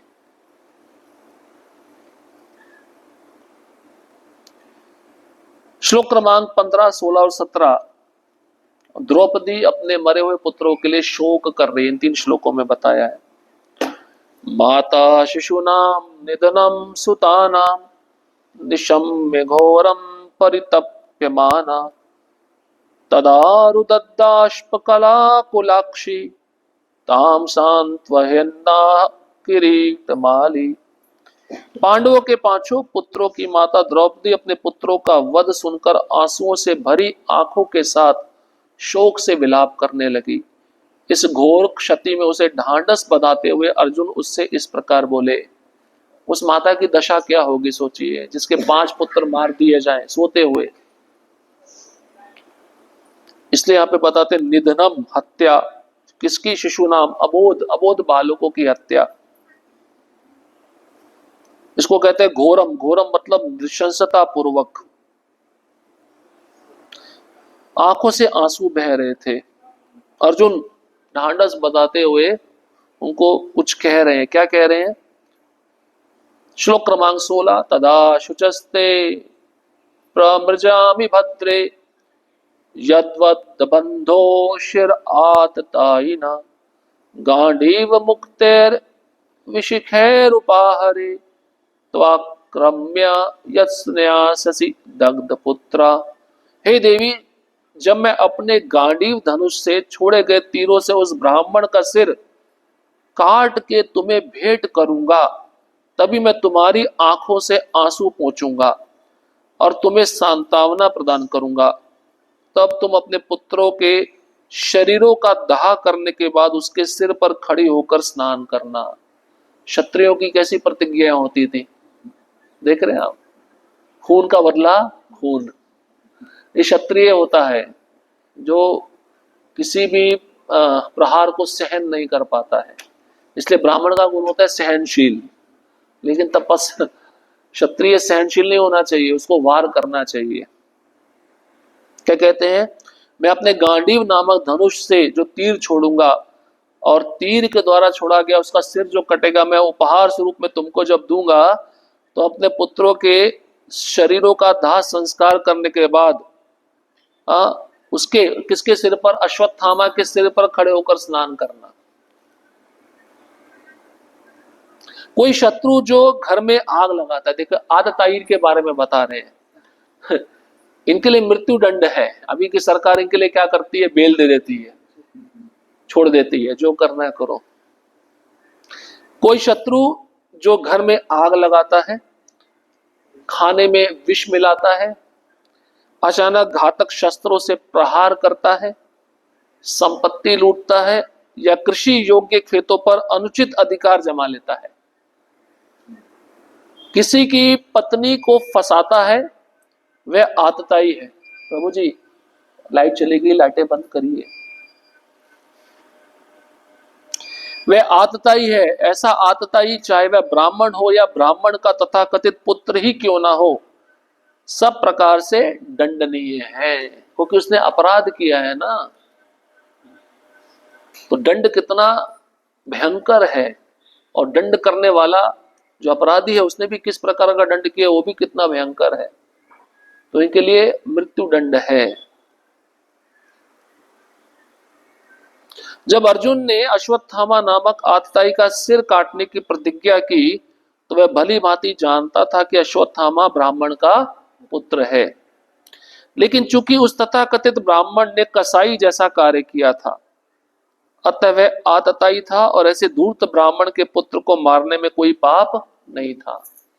प्रभुपाद जी कहते हैं अगर ऐसे व्यक्ति को उसका दंड नहीं मिलता तो अगले जन्म में वो और भयंकर दंड पाएगा, इसलिए उसको मृत्यु दंड देकर उसका जो अपराध किया है उससे उसको मुक्त हो जाना चाहिए। तो देखिए अभी ये जो पाप है ये तो हर घर में चलता है। कलयुग में देखा ना आपने, जब पहले के जमाने में राजऋषि जो होते थे उनके समय में अगर कोई व्यक्ति राज्य में ऐसा कार्य करता था उसको मृत्यु दंड दे दिया जाता था, वो जीने का कोई अधिकार नहीं है। इसलिए प्रभुपाद जी कहते हैं आजकल की जो सरकारें हैं उन सरकार में जो नेता रहते हैं उनको ऐसे बिल बनाने चाहिए, बिल मतलब समझते हैं, बिल में ऐसे कानून बनाने चाहिए जो बहुत ही अपराधी को दंड देने वाले हो, उस पर कार्रवाई तुरंत हो।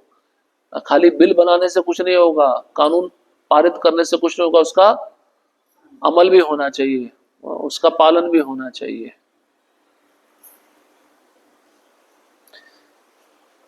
अब ऐसा नहीं कह सकते ब्राह्मण है तो उसको छोड़ दो, उसका मतलब ये है ब्राह्मण कोई भी पाप करे वो छूट जाएगा, छूटने का अधिकारी है नहीं, उसको दंड मिलना चाहिए। ऐसे वो ब्राह्मण बनकर फिर वो बहुत सारे पाप करेगा।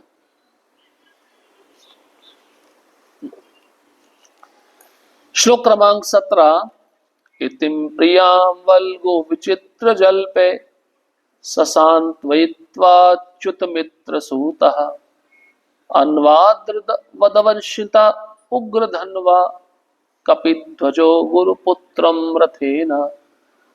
हाँ, इति मतलब इस प्रकार, प्रिया मतलब द्रौपदी अपनी प्रियतमा को वल्गु मीठे वचन बोलकर कथनों के द्वारा सांत्वना प्रदान किया। किसने? अर्जुन ने। अच्युत मित्र सुतः, अच्युत कौन है? कृष्ण। अच्युत के मित्र कौन है? अर्जुन। अर्जुन ने जिसका मार्गदर्शन अच्युत भगवान मित्र तथा सारथी के रूप में करते हैं, किसका पीछा किया? अश्वत्थामा का। उस समय उग्र धनवा, अर्जुन भयानक अस्त्रों से सज्जित थे। रथ पे क्या था? कपिध्वजा। कपिध्वजा जानते हैं ना, क्या कहते हैं? हनुमान जी का चिन्हित ऊपर जो झंडा था। इस प्रकार मित्र तथा सारथी के रूप में अच्युत भगवान द्वारा मार्गदर्शित किए जाने वाले अर्जुन ने अपनी प्रियतमा को ऐसे कथनों से तुष्ट किया। तब उसने अपना कवच धारण किया और भयानक अस्त्र शस्त्रों से लैस होकर वे अपने रथ पर चढ़कर अपने गुरुपुत्र अश्वत्थामा का पीछा करने के लिए निकल पड़ा। श्लोक क्रमांक 18 से लेकर 34 तक अर्जुन और अश्वत्थामा का युद्ध बताया जा रहा है। अब अर्जुन पीछा करेंगे, अश्वत्थामा को लगेगा मेरी जान खतरे में आ गई। अश्वत्थामा अपनी जान को बचाने के लिए ब्रह्मास्त्र छोड़ेंगे, लेकिन अश्वत्थामा ब्रह्मास्त्र छोड़ तो देगा लेकिन उसको वापस खींचने का विधि उसको पता नहीं होगा।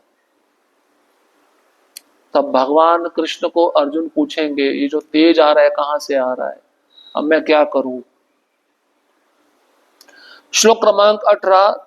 तमापतंतम सविलक्ष्य दूरात् कुमारहोद्विग्न मनारथेन पराद्रवत् प्राण परिप्सु सुरव्रया यावत् कमं रुद्र भया तथा का। राजकुमारों का हत्यारा अश्वत्थामा अर्जुन को दूर से ही अपनी ओर तेजी से आते हुए देखकर अपने रथ पर सवार होकर डर के मारे अपनी जान बचाने के लिए उसी तरह भाग निकला जिस प्रकार शिवजी के भय से ब्रह्मा जी भागे थे। तात्पर्य पुराणों की पाठ्य सामग्री के अनुसार कह या अर्क के दो संदर्भ मिलते हैं। कह का अर्थ ब्रह्मा है जिन्होंने एक बार अपनी पुत्री से मोहित होने पर उसका पीछा किया, जिससे शिवजी कुपित हो गए और उन्होंने ब्रह्मा पर अपने त्रिशूल से आक्रमण कर दिया। ये पुराणों में कथा आती है। ब्रह्मा जी अपने प्राणों के भय से भाग गए। जहां तक अर्कह का संबंध है, वामन पुराण में एक प्रसंग मिलता है।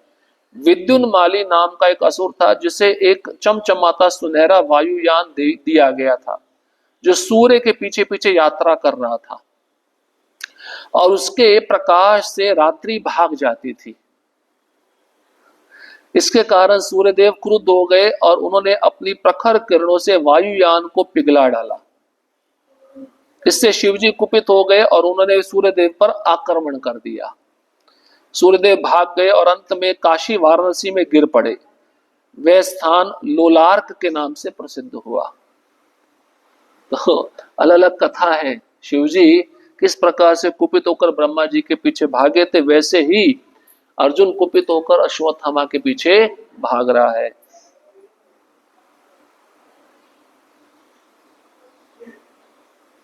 श्लोक क्रमांक 19। यदा शरणमात्मनमेक्षत शात्रवाजिनम अस्त्रम ब्रह्म शिरो मेने आत्मत्राणम द्विजात्मजा। जब ब्राह्मण के पुत्र अश्वत्थामा ने देखा कि उसके घोड़े थक गए हैं, तो उसने सोचा कि अब उसके पास अनंतिम अस्त्र ब्रह्मास्त्र आणविक हथियार का प्रयोग करने के अतिरिक्त अन्य कोई विकल्प नहीं रह गया। तो व्यक्ति को सोचना चाहिए किस परिस्थिति में क्या किया जाए। जब पता है कि अर्जुन इतना शक्तिशाली है, अर्जुन के साथ में भगवान है, तो ऐसा कार्य नहीं करना चाहिए था ना। अपनी जान को बचाने के लिए उसने क्या किया, ब्रह्मास्त्र छोड़ दिया। ब्रह्मास्त्र से पूरा ब्रह्मांड जल जाता है, उस ब्रह्मांड में वो भी तो आएगा ना। तो इसका मतलब अपने पिता से उसने शिक्षा ये प्राप्त नहीं की थी कि किस समय कौन सा अस्त्र छोड़ा जाए। इसलिए सोच समझ के किस समय कौन सी बात की जाए, ये भी विचार करना चाहिए।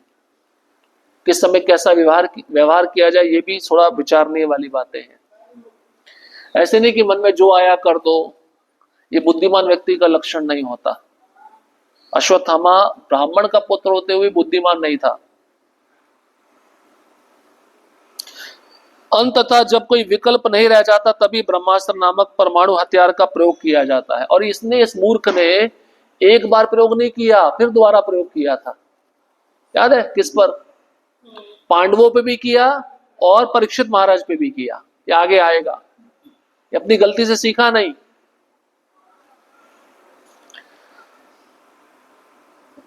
यहां पर द्विजात्मजा शब्द महत्वपूर्ण है, क्योंकि अश्वत्थामा द्रोणाचार्य का पुत्र होते भी स्वर्गीय ब्राह्मण ना था, क्योंकि उसके अंदर ब्राह्मण के गुण नहीं थे। सर्वाधिक बुद्धिमान व्यक्ति ब्राह्मण कहलाता है, और यह कोई वंशानुगत उपाधि नहीं है। प्रभा जी बारंबार कहते हैं, आई ऐसा मत समझना ब्राह्मण का पुत्र ब्राह्मण कहलाएगा। नहीं नहीं, वो तभी कहलाएगा जब ब्राह्मण के गुण उसमें होंगे। अश्वत्थामा पहले भी ब्रह्म बंधु कहलाता था। ब्रह्म बंधु जानते हैं? ब्राह्मण कुल में जन्म लिया, लेकिन ब्राह्मणों के गुण नहीं है, उसको कहते हैं ब्रह्म बंधु। ब्राह्मण का मित्र होने का यह अर्थ नहीं है कि वह योग्यता में भी ब्राह्मण हो। ब्राह्मण का मित्र या पुत्र पूर्ण रूप से योग्य होने पर भी ब्राह्मण कहला सकता है, अन्यथा नहीं। क्योंकि अश्वत्थामा का निर्णय अप्रौढ़ता भरा है, अतएव उसे यहाँ जानबूझकर ब्राह्मण का पुत्र कहा गया है। अप्रौढ़ता मतलब बुद्धिमानी नहीं थी उसमें।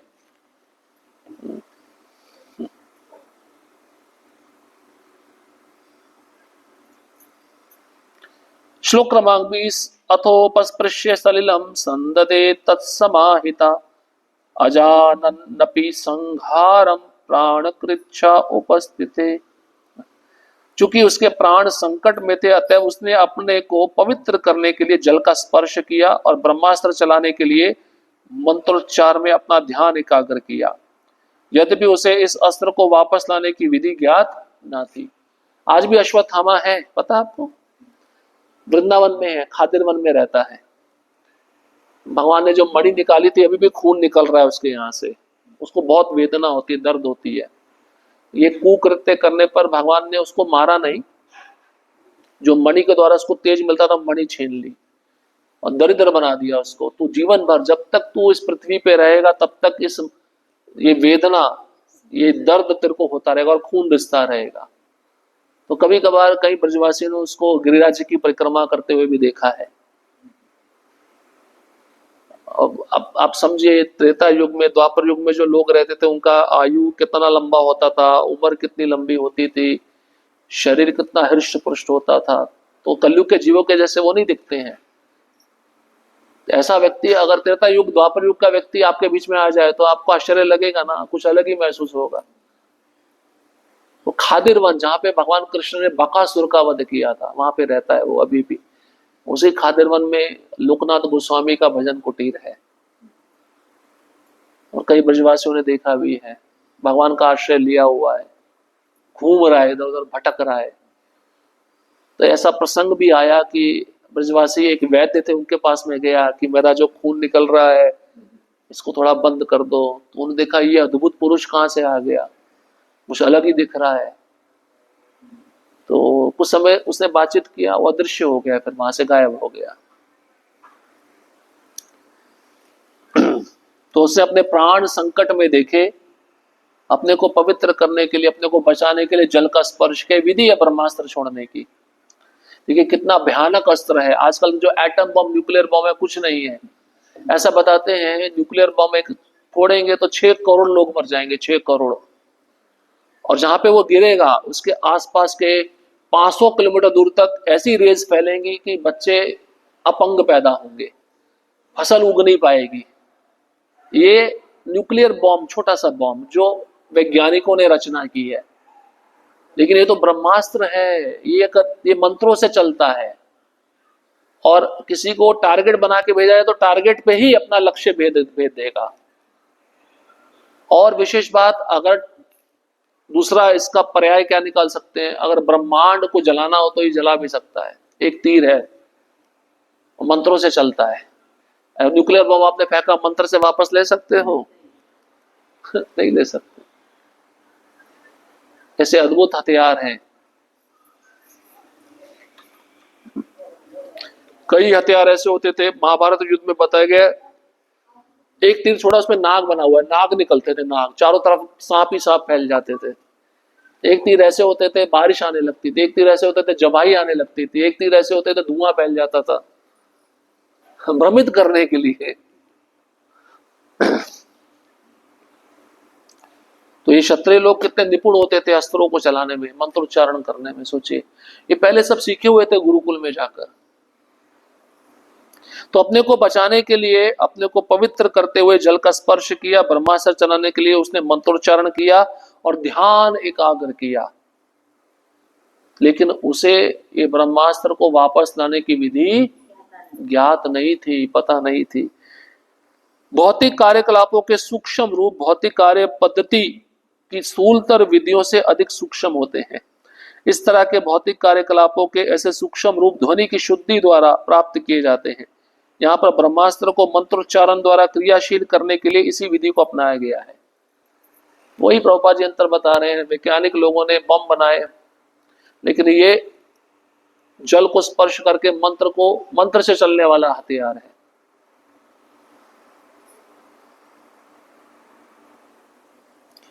श्लोक क्रमांक 21। तथा प्रादुष्कृतम तेजा प्रचंडम सर्वतो दिशम प्राणा पदमभिप्रेक्ष्य विष्णुं जिष्णुरुवाचः। तत्पश्चात समस्त दिशाओं में प्रचंड प्रकाश फैल गया। ये इतना उग्र था कि अर्जुन को अपने प्राण संकट में जान पड़े।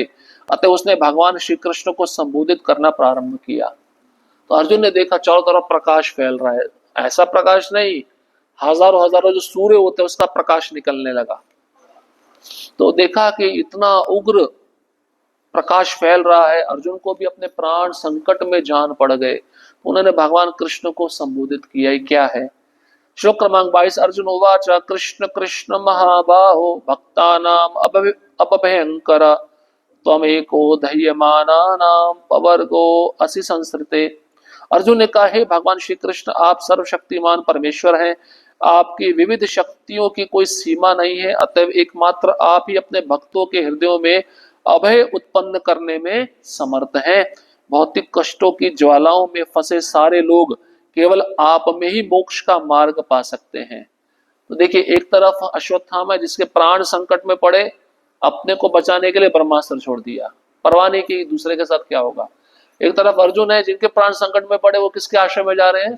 भगवान के पास जा रहे हैं। ये अभक्त और भक्त में अंतर बताया गया है। अर्जुन भगवान श्री कृष्ण के दिव्य गुणों से अवगत था। अब आप देखो, एक चीज को समझो, अर्जुन भी तो ब्रह्मास्त्र चला सकता था ना, उसको तो वापस खींचने की विधि भी पता है, लेकिन पहले भगवान से प्रार्थना कर रहा है, फिर भगवान का परमिशन मांगेगा, परमिशन करने के लेने के बाद भगवान की परिक्रमा लगाएगा, फिर आचमन करेगा, फिर ब्रह्मास्त्र छोड़ेगा। उसको सब पता है, डायरेक्ट छोड़ सकता है, लेकिन क्या विधि है ये वैष्णव को पता है। इसलिए कभी कभार भक्त विधि के द्वारा नहीं जाते। आजकल जो भक्त सिंसियर नहीं होते, जैसे प्रसाद ग्रहण करना है, कभी कभार महाप्रसादे गोविंदे बोले बिना ही प्रसाद ग्रहण कर लो, क्या है, प्रसाद ही है ना, तो प्रार्थना बोलने में क्या जाता है। यहाँ पे अर्जुन भगवान के साथ में रहता है, नित्य पार्षद है, कितनी विधि का पालन कर रहा है। और हमें जो आचार्यों ने नियम दिए हैं उसको कितना विधि पूर्वक पालन करना चाहिए नियमों का, लेकिन हम इतना गंभीर होते हुए पालन नहीं करते। इसका परिणाम होता है फिर हम पूछते हैं हमारा मन विचलित है, हमारा मन वश में नहीं हो रहा। कारण यही है, अर्जुन जो जिनके पद चिन्हों पे चल रहा है वैसे पद चिन्ह पे हम नहीं चल पा रहे, नीति नियमों का पालन नहीं कर पा रहे। एक एटिकेट होता है, एटिकेट समझते हैं, सदाचार। आपके सामने कोई बड़ा व्यक्ति हो, उससे पूछना चाहिए, उससे कुछ सलाह लेनी चाहिए, मैं क्या करूं। यहाँ पे अर्जुन देखो पूछा, अर्जुन को सारी विद्या पता है, ऐसा नहीं है, सब कुछ पता है, लेकिन फिर भी वो भगवान को प्रार्थना कर रहा है। अर्जुन भगवान श्री कृष्ण के दिव्य गुणों से अवगत था, क्योंकि कुरुक्षेत्र के युद्ध में वे दोनों साथ साथ उपस्थित थे, तभी इसका अनुभव उसे हो चुका था, है ना। भगवान ने हर क्षण मेरे को बचाया, इसका अनुभव अर्जुन को हुआ नहीं हुआ। अभी संकट मेरे पे आया तो भगवान ही बचाएंगे, भगवान बताएंगे क्या करना है। अतएव कृष्ण के विषय में अर्जुन का कथन प्रामाणिक है। कृष्ण सर्वशक्तिमान है और भक्तों की निर्भयता के कारण स्वरूप है। भगवत भक्त सदैव निर्भय रहता है क्योंकि भगवान उसकी रक्षा करते हैं। ये भौतिक संसार जंगल में धधकती अग्नि के समान है, जिसका शमन भगवान श्री कृष्ण की कृपा से ही संभव है। गुरु भगवान की कृपा के प्रतिनिधि होते हैं, अतः भौतिक अस्तित्व की ज्वालाओं में जलता हुआ व्यक्ति स्वरूप सिद्ध गुरु के पारदर्शी माध्यम से ही भगवान की कृपा रूपी वर्षा प्राप्त कर सकता है। गुरु अपनी वाणी के द्वारा पीड़ित व्यक्ति के हृदय में प्रवेश करके दिव्य ज्ञान प्रदान कर सकते हैं, जिससे भौतिक संसार की अग्नि बुझ सकती है। कितना सुंदर तात्पर्य प्रभुपाद जी लिखे हैं। हम सभी इस संसार की अग्नि में जल रहे हैं ना, वो अग्नि कौन सी है? ज्वालाओं की अग्नि है, विषयों की अग्नि है। हमारे एक इंद्रियां हमें कष्ट देती है, भोग इच्छा पूरी नहीं हो रही, इच्छा हो जाती है तो फिर दूसरी इंद्रियां कहती है ये वस्तु मुझे चाहिए। इसकी तुलना अग्नि से की गई है। दावा नल, सुबह सुबह कहते हैं ना, संसार दावा नल लीड लोका। जब जंगल में आग लगती है तो कोई भी पशु बच नहीं पाता, और वो आग कैसे लगती है? हवा जोर से चलते हैं तो जो बांस रगड़ते हैं उससे चिंगारी उत्पन्न होती है, पूरे जंगल में आग लग जाती है। प्रभुपाद जी कहते हैं उस जंगल की आग को आप फायर ब्रिगेड से सुखा सकते हो। कितना पानी डालोगे, डाल के खत्म हो जाएगा, आपका पानी खत्म हो जाएगा, आग नहीं बुझेगी। वो अग्नि कैसे बुझेगी? जब बादल जोर से वर्षा होगी। वो बादल क्या है, वर्षा क्या है? गुरु की कृपा। जो हमारे हृदय में भी संसार की अग्नि लगी है, ज्वालाओं की, विषयों की, उसको हम बुझा सकते हैं गुरु की कृपा द्वारा। गुरु की कृपा कैसे मिलेगी? जब हम गुरु की आज्ञा का पालन करेंगे, गुरु के आज्ञा अनुसार बताए हुए मार्ग पे चलेंगे, तब वो अग्नि शांत होगी। अन्यथा गुरु का आश्रय लेने पर अगर हम आज्ञा का पालन नहीं करें तो अग्नि शांत नहीं होने वाली।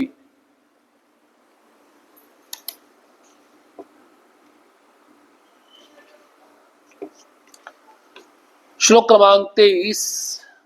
त्वमाद्य पुरुष साक्षाद ईश्वरा प्रकृते परा मायां वेदस्य शिक्षक्त्या कैवल्य स्थित आत्मनि। यदि आप आदि भगवान है, आदि मतलब पहले भी थे, अभी भी है, आगे भी रहेंगे। आदि मतलब आप पहले पुरुष हैं, सर्वप्रथम आप ही पुरुष हैं, आप ही से सब कुछ निकला है। जिनका समस्त सृष्टियों में विस्तार है और आप भौतिक शक्ति से परे हैं। आपने अपनी आध्यात्मिक शक्ति से भौतिक शक्ति के सारे प्रभावों को दूर भगा दिया है।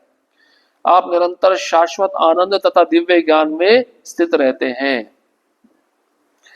तो भौतिक शक्ति से भगवान परे है, मतलब भौतिक शक्ति भगवान को स्पर्श नहीं कर पाती। भौतिक शक्ति मतलब 3 गुण, सत्वगुण, रजोगुण, तमोगुण। और अपनी आध्यात्मिक शक्ति में आप स्थित रहते हो।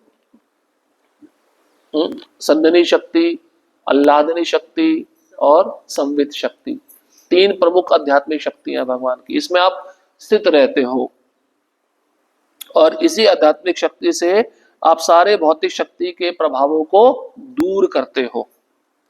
और एक विशेष गुण बता रहे हैं, निरंतर आप शाश्वत आनंद में रहते हो, दिव्य ज्ञान में रहते हो। मतलब आपका आनंद कभी भी घटता नहीं है। ऐसा नहीं कि आज आप आनंद में हो, कल आप उदास हो गए, आज आप ज्ञान में हो, कल अज्ञान में चले गए। नहीं, भगवान के साथ ऐसा नहीं है। भगवान का जो गुण है वो शाश्वत है, स्थिर है। भगवद गीता में भगवान कहते हैं कि जो व्यक्ति भगवान के चरण कमलों की शरण ग्रहण करता है वह अविद्या के चंगुल से छूट सकता है। कौन सा श्लोक है? देवी ऐशा गुणमयी मम माया दुरत्यया माम वे प्रपद्यन्ते माया मेताम तरन्ति थे। कृष्ण सूर्य के तुल्य है और माया या भौतिक जगत अंधकार के तुल्य है।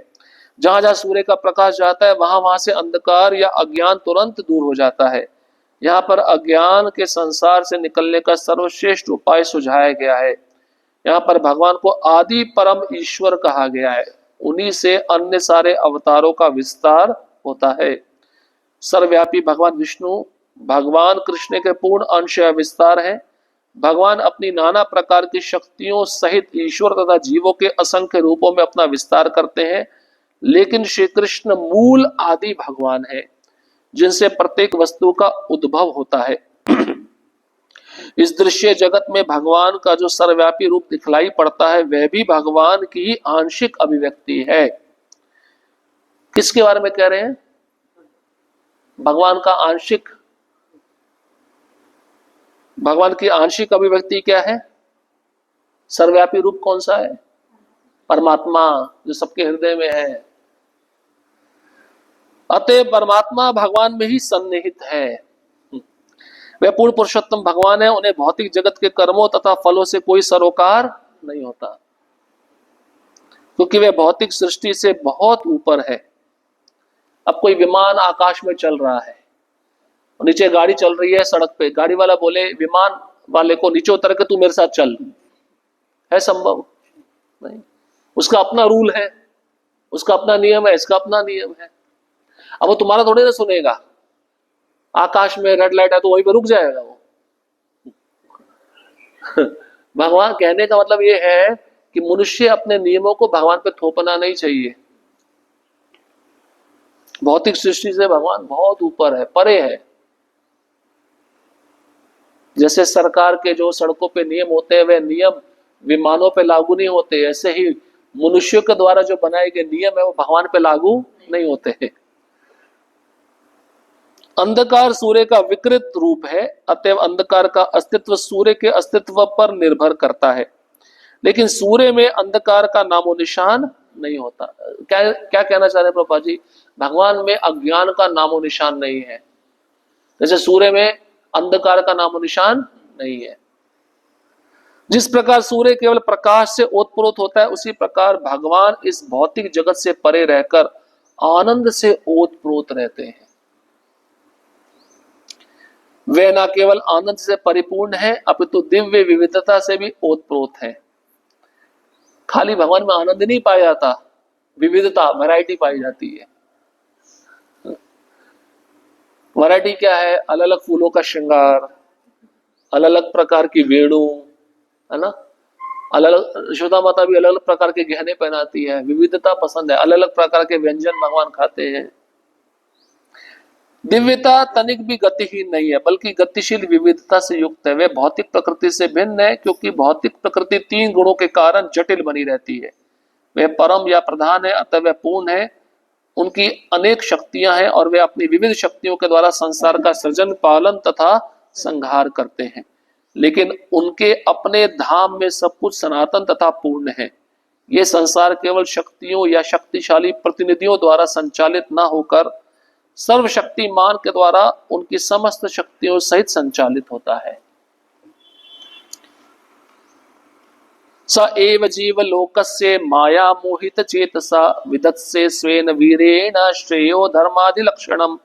और यद्यपि आप भौतिक शक्ति माया के कार्य क्षेत्र से परे हैं, फिर भी आप बद्ध जीवों के परम कल्याण के लिए धर्म इत्यादि से के 4 सिद्धांतों का पालन करते हैं। क्या कहते हैं अर्जुन? कहते हैं आप माया शक्ति से परे हो, लेकिन बद्ध जीवों के कल्याण के लिए आप 4 सिद्धांतों के नियमों का पालन करते हो, उनको सिखाने के लिए। ये कार्य तुम नहीं करोगे तो तुम्हारा गति अच्छा नहीं होगा, इसलिए आप स्वयं आके उनको सिखाने के लिए धर्म के सिद्धांतों के नियमों को पालन करते हो। भगवान श्री कृष्ण अपनी अहेतु की कृपा से इस दृश्य जगत में प्रकृति के गुणों से अप्रभावित रहकर अवतरित होते हैं। वे शाश्वत रूप से भौतिक जगत से परे हैं। वे अपनी अहेतु की कृपावश ही माया द्वारा मोहित पतित जीवों के उद्धार हेतु अवतरित होते हैं। ये जीव माया द्वारा दबोचे जाते हैं और झूठे बहानों के झांसे से उसका भोग करना चाहते हैं। यद्यपि सच्चाई तो यह है कि जीव भोग करने में असमर्थ है। वह तो भगवान का नित्य दास है, और जब वह अपनी स्थिति को भूल जाता है तो वह भौतिक जगत का भोग करने का सोचता है, किंतु वास्तव में वह भ्रम में होता है। भगवान इसी झूठी भोग धारणा को नष्ट करने के लिए है और बद्ध जीवों का उद्धार करके उन्हें अपने धाम में ले जाने के लिए अवतरित होते हैं। पतित आत्माओं के लिए भगवान का यही सर्व करुणामय स्वभाव है। भगवान क्यों प्रकट होते हैं? हम जैसे बद्ध जीवों को अपने धाम में ले जाने के लिए, और जिससे हमारी जो झूठी भोग धारणा है वह नष्ट हो जाए। इसलिए भगवान अवतरित होकर लीलाएं करते हैं ना। और लीलाएं करने पर क्या होता है? वो लीलाएं जब कोई बद्ध जीव सुनता है तो आकर्षण पैदा होता है। आकर्षण पैदा करने का भगवान का क्या कारण है जिससे वो सुनकर उनके प्रति आकर्षण पैदा करके भगवान के धाम वापस जा सके। श्लोक क्रमांक 25, 2 श्लोक और पढ़ेंगे। ये स्तुति है, इसके बाद में भगवान क्या उत्तर देते हैं उसको अगले सत्र में चर्चा करेंगे। तथायं चावतारस्ते भुवो भारजिहीर्षया स्वानां चानन्य भावानां नुध्यान्याय च सकृत। इस प्रकार आप संसार का भार हटाने तथा अपने मित्रों तथा विशेषकर आपके ध्यान में लीन रहने वाले आपके अनन्य भक्तों को लाभ पहुंचाने के लिए अवतरित होते हैं। ऐसा प्रतीत होता है कि भगवान अपने भक्तों का पक्षपात करते हैं। सभी जीव भगवान से संबंधित हैं, वे सबों के लिए समान हैं, फिर भी वे अपने जनों तथा भक्तों के प्रति विशेष अनुरक्त रहते हैं। भगवान सबों के पिता हैं, उनका पिता कोई नहीं हो सकता और ना कोई उनका पुत्र बन सकता है। उनके भक्त ही उनके इष्ट मित्र या उनके परिजन हैं। यह उनकी दिव्य लीला है। इसका संसारी संबंधों, पितृत्व या अन्य किसी से कोई प्रयोजन नहीं होता। जैसे कि ऊपर कहा गया, भगवान प्रकृति के गुणों से ऊपर हैं, अतः भक्ति में उनके इष्ट मित्र तथा संबंधियों में संसारी रिश्ते जैसी कोई चीज नहीं है। तो संसार का भार हटाने, भगवत गीता में भी भगवान इसके विषय में बताए हैं ना। यदा यदा हि धर्मस्य ग्लानिर्भवति भारत अभ्युत्थानम धर्मस्य तदात्मानं सृजाम्यहम्। जब जब संसार पर अधर्म बढ़ता है तब तब भगवान प्रकट होते हैं और विशेषकर अपने भक्त, अपने मित्र, अपने प्रियजनों का ध्यान रखते हैं और उन दुष्टों का संहार करके अपने भक्तों को रक्षा प्रदान करते हैं। भगवान पार्शियलिटी करते नहीं करते? ये प्रश्न परीक्षित महाराज ने पूछा था, तो सुखदेव गोस्वामी बोले हाँ करते हैं, लेकिन जिनको मार रहे हैं उनको भी तो उद्धार कर देते हैं ना। इसको पक्षपात नहीं बोलेंगे, लेकिन जो प्रेम भक्त ज्यादा करता है भगवान से तो उसका पक्ष लेंगे नहीं लेंगे, वो सीधी सी बात है। तो यहाँ पे बताते हैं कि भगवान अपने भक्तों का पक्षपात करते हैं, ऐसा लगता है। सभी जीव भगवान से संबंधित है, सबों के लिए भगवान कैसे हैं? समान है, लेकिन अपने जनों तथा भक्तों के प्रति विशेष अनुरक्त रहते हैं। सबों के पिता है, उनका पिता कोई नहीं बन सकता, ना वो किसी के पुत्र बनते, लेकिन प्रेमवश उस भक्त की इच्छा को पूरा करने के लिए, उससे प्रेम का आदान प्रदान करने के लिए, उसके साथ रस का विनिमय महसूस करने के लिए भगवान कभी पिता बनते हैं, कभी पुत्र बनते हैं। इसका संसारी संबंधों, पितृत्व या अन्य किसी से कोई प्रयोजन नहीं होता। संसार के रिश्ते भगवान पे क्या प्रभाव डालेंगे? एक तरह से देखेगा, माता यशोदा बहुत प्रेम करती है, तो इस संसार में माँ भी अपने बच्चों को प्रेम करती है, लेकिन वो प्रेम कैसा? दिव्य प्रेम है, आध्यात्मिक प्रेम है। लेकिन ये जो प्रेम है, ये स्वार्थ पे टिका हुआ है, एक विशेष संबंध पे टिका है कि चलो आप मेरे को तुष्ट करो, मैं आपको तुष्ट करूंगा। लेकिन वो प्रेम वैसा नहीं है, वो प्रेम दिव्य है।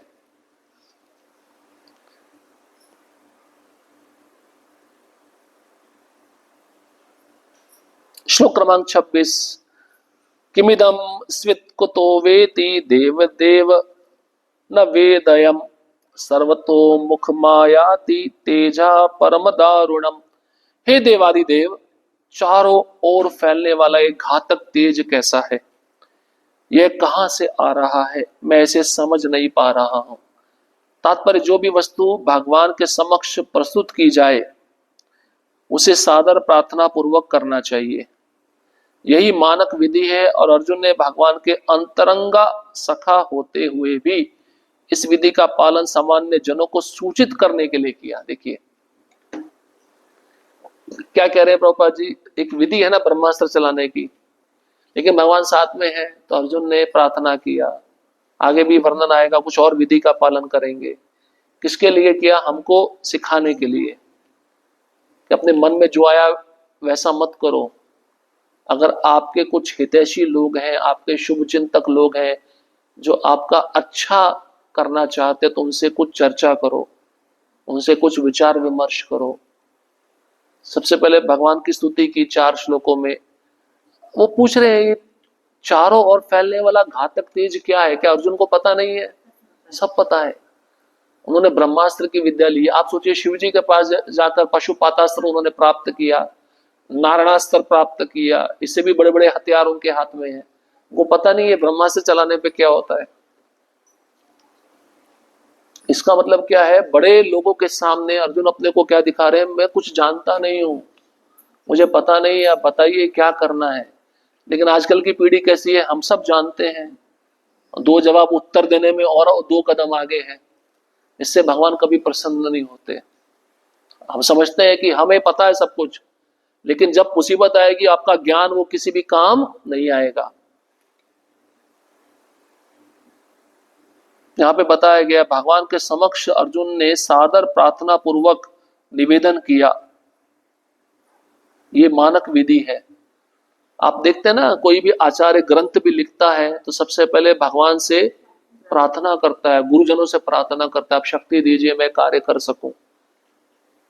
बिना प्रार्थना किए आध्यात्मिक शक्ति प्राप्त नहीं होती। कृष्णदास कविराज गोस्वामी जब चैतन्य चरितामृत लिखने जा रहे थे, उन्होंने राधा मदन मोहन जी को प्रार्थना किया। मदन मोहन जी के गले से हार गिर गया, स्वीकृति मिल गई।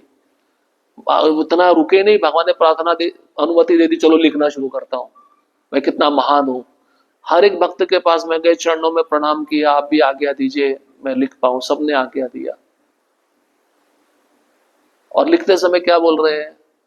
मेरा कोई नाम लेगा तो उसके पुण्य नष्ट हो जाएंगे, उसका पाप बढ़ जाएगा। मैं जगाई मदाई से भी अधम हूं, मैं विष्ठा में रहने वाले कीड़े से भी नीच हूं। ये एक मानक विधि है, एक एटिकेट है। हमें कभी भी मर्यादा व्यतिक्रम नहीं करना चाहिए, मर्यादा का उल्लंघन नहीं करना चाहिए, जो आजकल होता है। जो मन में आया किसी को भी बेरोक टोक जवाब दे दिया, जो मन में आया किसी का सुनना नहीं, अपने मन से कर लिया। आप आज तो आपको लग रहा है कि मेरे को सब कुछ पता है, लेकिन आगे चल के आपको पता चलेगा। वो तो स्वीट पॉइजन बोलता है ना, स्वीट पॉइजन। थोड़ा थोड़ा खाता है गुटखा तो उसको बहुत आनंद आता है, मीठा लगता है, लेकिन 20 साल के बाद कैंसर हो जाता है। वही चीज है भक्ति का। हम जो तो बीजारोपण प्रेम पूर्वक किए हैं, उस पे खर पतवार का खाद ना डाले तो अच्छा ही है। इसलिए ज्ञान चाहिए प्रॉपर, और ज्ञान लेकर उसको जीवन में उतारने का प्रयत्न करना चाहिए। उसमें आजकल हम कम पढ़ रहे हैं। इसलिए देखो, अर्जुन से सीखो, यहाँ पे अर्जुन स्वयं दिखला रहे हैं। अब भगवान क्या उत्तर देंगे, भगवान अर्जुन को क्या करने के लिए कहेंगे। और जब अश्वत्थामा पकड़ा जाएगा तो अर्जुन द्वंद्व में आ जाएंगे। भीम बोलेगा मारो, युधिष्ठिर और द्रौपदी बोलेंगे नहीं मारो, भगवान भी बोलेंगे मारो। अब कहा क्या करूं, मारूं या नहीं मारूं। लेकिन अर्जुन बुद्धिमान है। अर्जुन क्या करेंगे अश्वत्थामा के साथ, भगवान क्या दंड देंगे, उसको अगले कक्षा में हम सुनेंगे। हरे कृष्णा कृष्णा कृष्णा हरे हरे, हरे राम राम राम हरे हरे। किसी का कोई प्रश्न है, किसी को कोई जिज्ञासा?